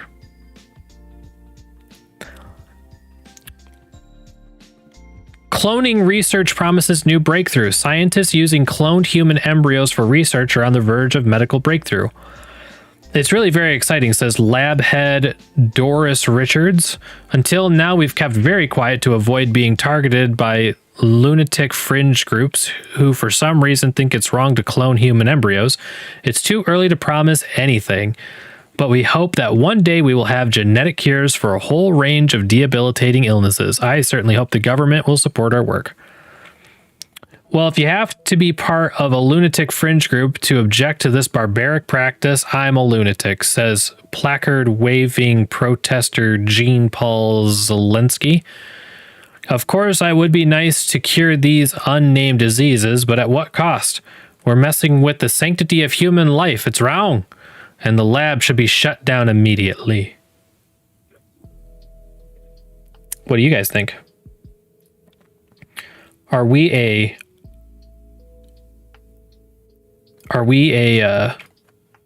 pro clone or a not pro clone community? Give me a sec. Let me ask my small army of clones I have behind me. It's like 5,000 yeses. We are pro clone. Ah, I see. all in unison. We got 3 votes are in. I just noticed like I don't have the ability to vote on this. I'm giving myself like 1 power of veto. Just kidding.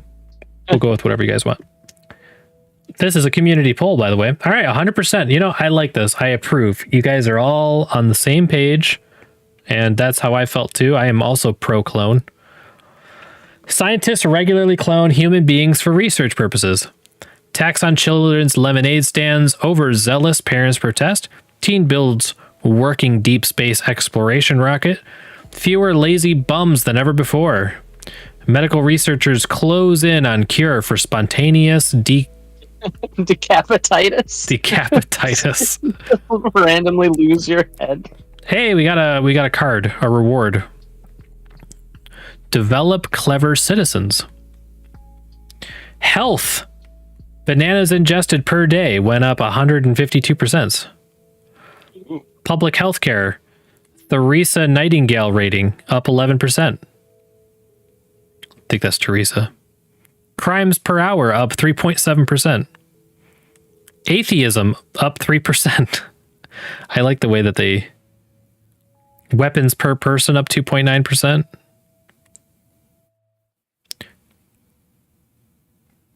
Obesity rating, tourist per hour. It's pretty interesting the way they kind of like highlight It'd be those. a positive thing or a negative thing, but the color is only if it's going up or down. So I was like, wait a minute, crime's going up is green? But I'm like, oh, I guess. Compulsory organ harvesting proposed. Tempers flare in trade and raid as civil libertarians and healthcare lobby clash once again over mandatory post-mortem organ donation. It's not as crazy as it sounds, says Dr. Kendra Janeway. Every day people die because we don't have organs to save them. Well, that and widespread underfunding on health system, but the point is the government allowed us to take organs from dead people. We could save hundreds of lives a year. Now come on, it's not like dead people need them. Or, you keep your damn hands off my organs, says alarm hospital patient Pedro Bulkin. Like that he's literally a hospital patient at the moment. They are my organs and I'll do with them what I like. The government has no right to my body. I mean, it's what we do. We'll raid your body for organs and then we'll trade them away. I mean, we raid and we trade, right? Kind of hard to do that if we're not doing any raiding. Ask not what your country can do for you, but what organs you can give to your country. I mean, I feel like I'm pro. Let's just take the organs. Like, I mean, it's funny because this guy is keep your damn hands off my organs, says alarm hospital patient. Like, yeah, I mean, you don't. I don't want people to be killed on purpose just for their organs, but yeah, no, like, see, I'm kind of split mind. Like, outside of joking, like, I'm like, you know, it's true that if you're dead, you don't need your organ, and you personally wouldn't care anymore because you know you're dead. But it's like personally, it's a government that does that. I'm like, I don't know, you know, like, not doing anything untoward by taking this young man's organs that we don't have to ask for permission for. How'd he die? Do not worry. Do not ask such questions. Just give us the organs. Like, I'm pretty sure I selected to be an organ donor on my thing. Like, I'm definitely pro organ donation, but it's the forcing the thing is like, eh. Let's see. Talking point. Organ donation is compulsory. Reclassification. The trade and raid civil rights fell from world benchmark to superb. The life-saving livers lauded as government seizes organs. Modest tax increase helps build better trade and raid. Parents appalled. Government discipline. Modern films too confusing, audience complain. Warmer weather on the way. New policy. This will be a policy in our nation forever. I think that extended your citizens' average lifespan beyond 70 years. Nice. Yeah. Health keeps going up with all of our... Oh yeah, because people are getting the organ transplants they need. That makes sense. And crime is down. They don't want to... Yeah. Yeah, don't get in a car accident where they're like, should we pull the plug on him? I mean, he's a donor, right? A new age. 57-year-old Lauren Hunt has petitioned the government to legally allow her to change her age to 40. My body is a temple, states Hunt, frowning over her current life insurance policy.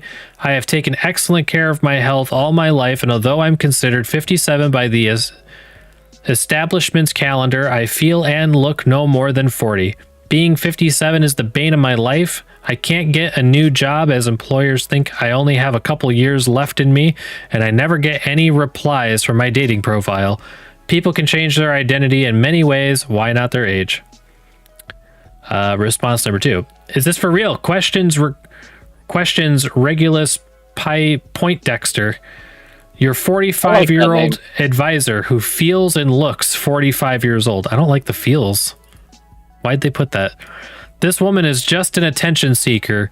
No one can deny the passage of time, no matter how many vitamin smoothies they drink. While we're on the subject, you should be spending more government money on database to record every detail of people's identities and make it a matter of serious fraud to mislead anyone to your true age. Suddenly, your door bursts open and in runs your 6-year-old nephew. Grr, I want to be a dinosaur. Mom says that you can legally make me a dinosaur. My sister wants to be a unicorn. Please, please, please, please. Nice.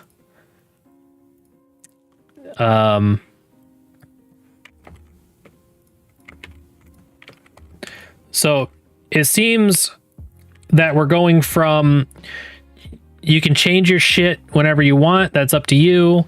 You cannot change your shit, and it's bad, illegal if you do change your shit.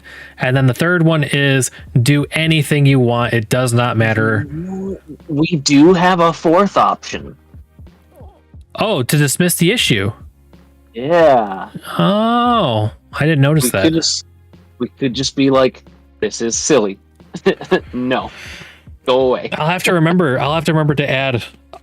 I'll add option X every time from now on. We got one vote.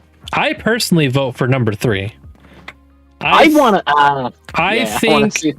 think if you want to be a dinosaur or 20 years old, whatever you want, you know what? When you go to get your ID, it should basically just be a canvas and they hand you some crayons. And you just kind of like do what you want. You know, finger paint your way to a new identity. Man, I really wish this would actually let you see the results of what if you chose the other one. Oops, I clicked 3. We have 2 votes in. Anyone else wanna pop a vote in there? I mean, I'm assuming those 2 votes are what's going to take it anyway. So, you cannot edit your shit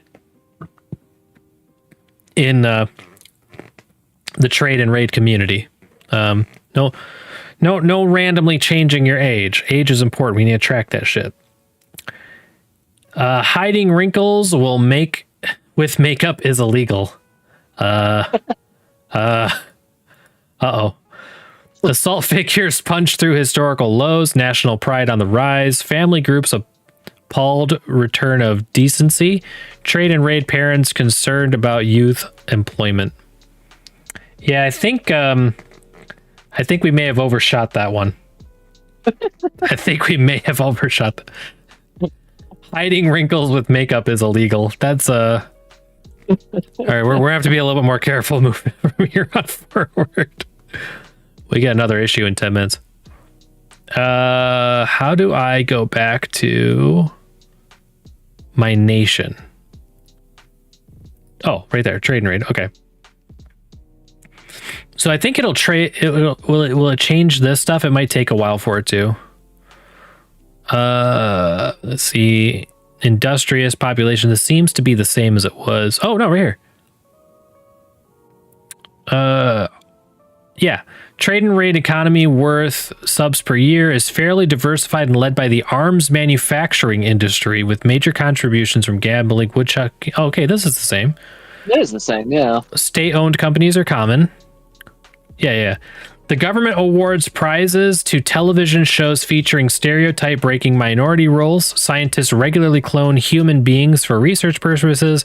Organ donation is compulsory, and hiding wrinkles with makeup is illegal. Crime is well under control thanks to a capable police force. So yeah, so as we like do stuff, adds it in there. It'll change. Yeah. Trade and raid is ranked 147,000th in the world. Most rebellious youths, scoring 0 on the Stark-Dean Displacement Index. So this will, yeah, I'll change like all this stuff. Choose banners. I'll change the flag. I'll do a bunch of shit on here to make this a little bit more on brand. But this is going to grow. This is an ongoing thing. We'll, I'll try to make sure we have a little bit of time at the end of each to do at least one issue or two. We should be able to do like 4 a day, but obviously, you know, we'll probably do 2 or something. Maybe we'll do 1 per segment. I don't fucking know. We'll do some. What do you think of that, Sage? Oh, that was fun. It's kind of interesting, isn't it? It's pretty neat. Especially since like this shit's going to start changing. Like, because this policy got added. Yeah, it'll fill in and... Oh, look at that. 72% of people are dying of old age now. Dang. We got some healthy ass people. Or the serial killers are up in their game. Or that. Private industry makes up 65% of our economy. Our black market is tiny. Government That's owns racist. 21% of the thing. I see what you did there. We are in the top 14% in the world of recreational drug use. Oh no. Drug use, weaponization, and primitiveness. Oh gosh, just a bunch of high Neanderthals beating the shit out of each other. And yet we're doing cloning researching. Oh boy, that's probably why there's so many. They're just cloning all the Neanderthals. It's just thousands of idiots running around beating each other up. But they're dying of old age, so it's okay. Cool. Let me... we'll do this directly to the bookmarks bar. There we go. So that'll be my reminder that it's up there. Cool. That was a good time. I had fun. I hope you guys had fun. I hope you enjoyed all of the news and all the stuff going on and listening. And if you're listening to this later, make sure you like and subscribe and hit the bell for notifications. I'm not gonna oversell it, but you know, a good reminder every now and then that if you're enjoying this stuff, join the community. You know, the notifications are good for push notifications. Good for that. Go ahead. And we're gonna do more. I mean, we're gonna do more and more interactive stuff, so that'll help. More interactive shit, and we got. I don't want to say it because I keep jinxing it. We've got interviews coming down the pipeline. They're coming, but fuck, they're not coming fast enough. That's what she said. But we do need to. I just need to keep outreaching to more people. Yeah, and we'll get there. if any of you would like to get involved more so with the Trade and Raid podcast, I don't know if you can hit me up on YouTube or not. But the YouTube channel does have a link to a Discord channel, which is the Lord Glarp Discord channel that will eventually be rebranded into the Trade and Raid Discord channel. All of that process is going to take me a while because, yeah, it's just going to take me a bit to get it all together. But you can join that Discord community, reach out, and, you know, let me know if you want to be involved with the Trade and Raid podcast and in what capacity you'd like to be. And if you don't know what capacity and you just want to do something, pop in and we'll talk about it. We'll figure it out. And we can always do moderation, popping in for segments, being a disembodied voice in the podcast every now and then. We can do stuff like that. And I'm very open to stuff like that. So you let me know. I'm spamming the heart button. Blip, blip, blip, blip, blip. So yeah, it was a good time. I think I'm going to boot up Pokemon Go as soon as I get off here. And I'm going to figure out how to get rid of the smell of the skunk. And you guys can't see it, and I can't move the camera easily, but a portion of my ceiling collapsed during the podcast. Oh. It's like the installation, because our installation is stapled. I'm in a basement right now. And I think the staples came out, so the installation just kind of fell. I don't know. I do need people to be more active in the Discord, so I'm trying to promote the Discord a little bit more.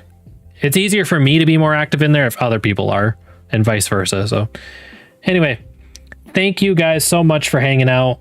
I know it was a little bit more of a short one this Friday, but you know, it is what it is. And we'll be back. What is that? Monday, obviously, but Monday the 24th. I hope you guys have a great weekend. We will be back 9 p.m. EST, the 24th, Monday.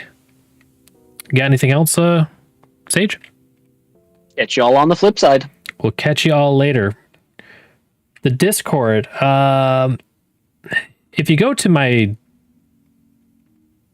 you know what? Invite people.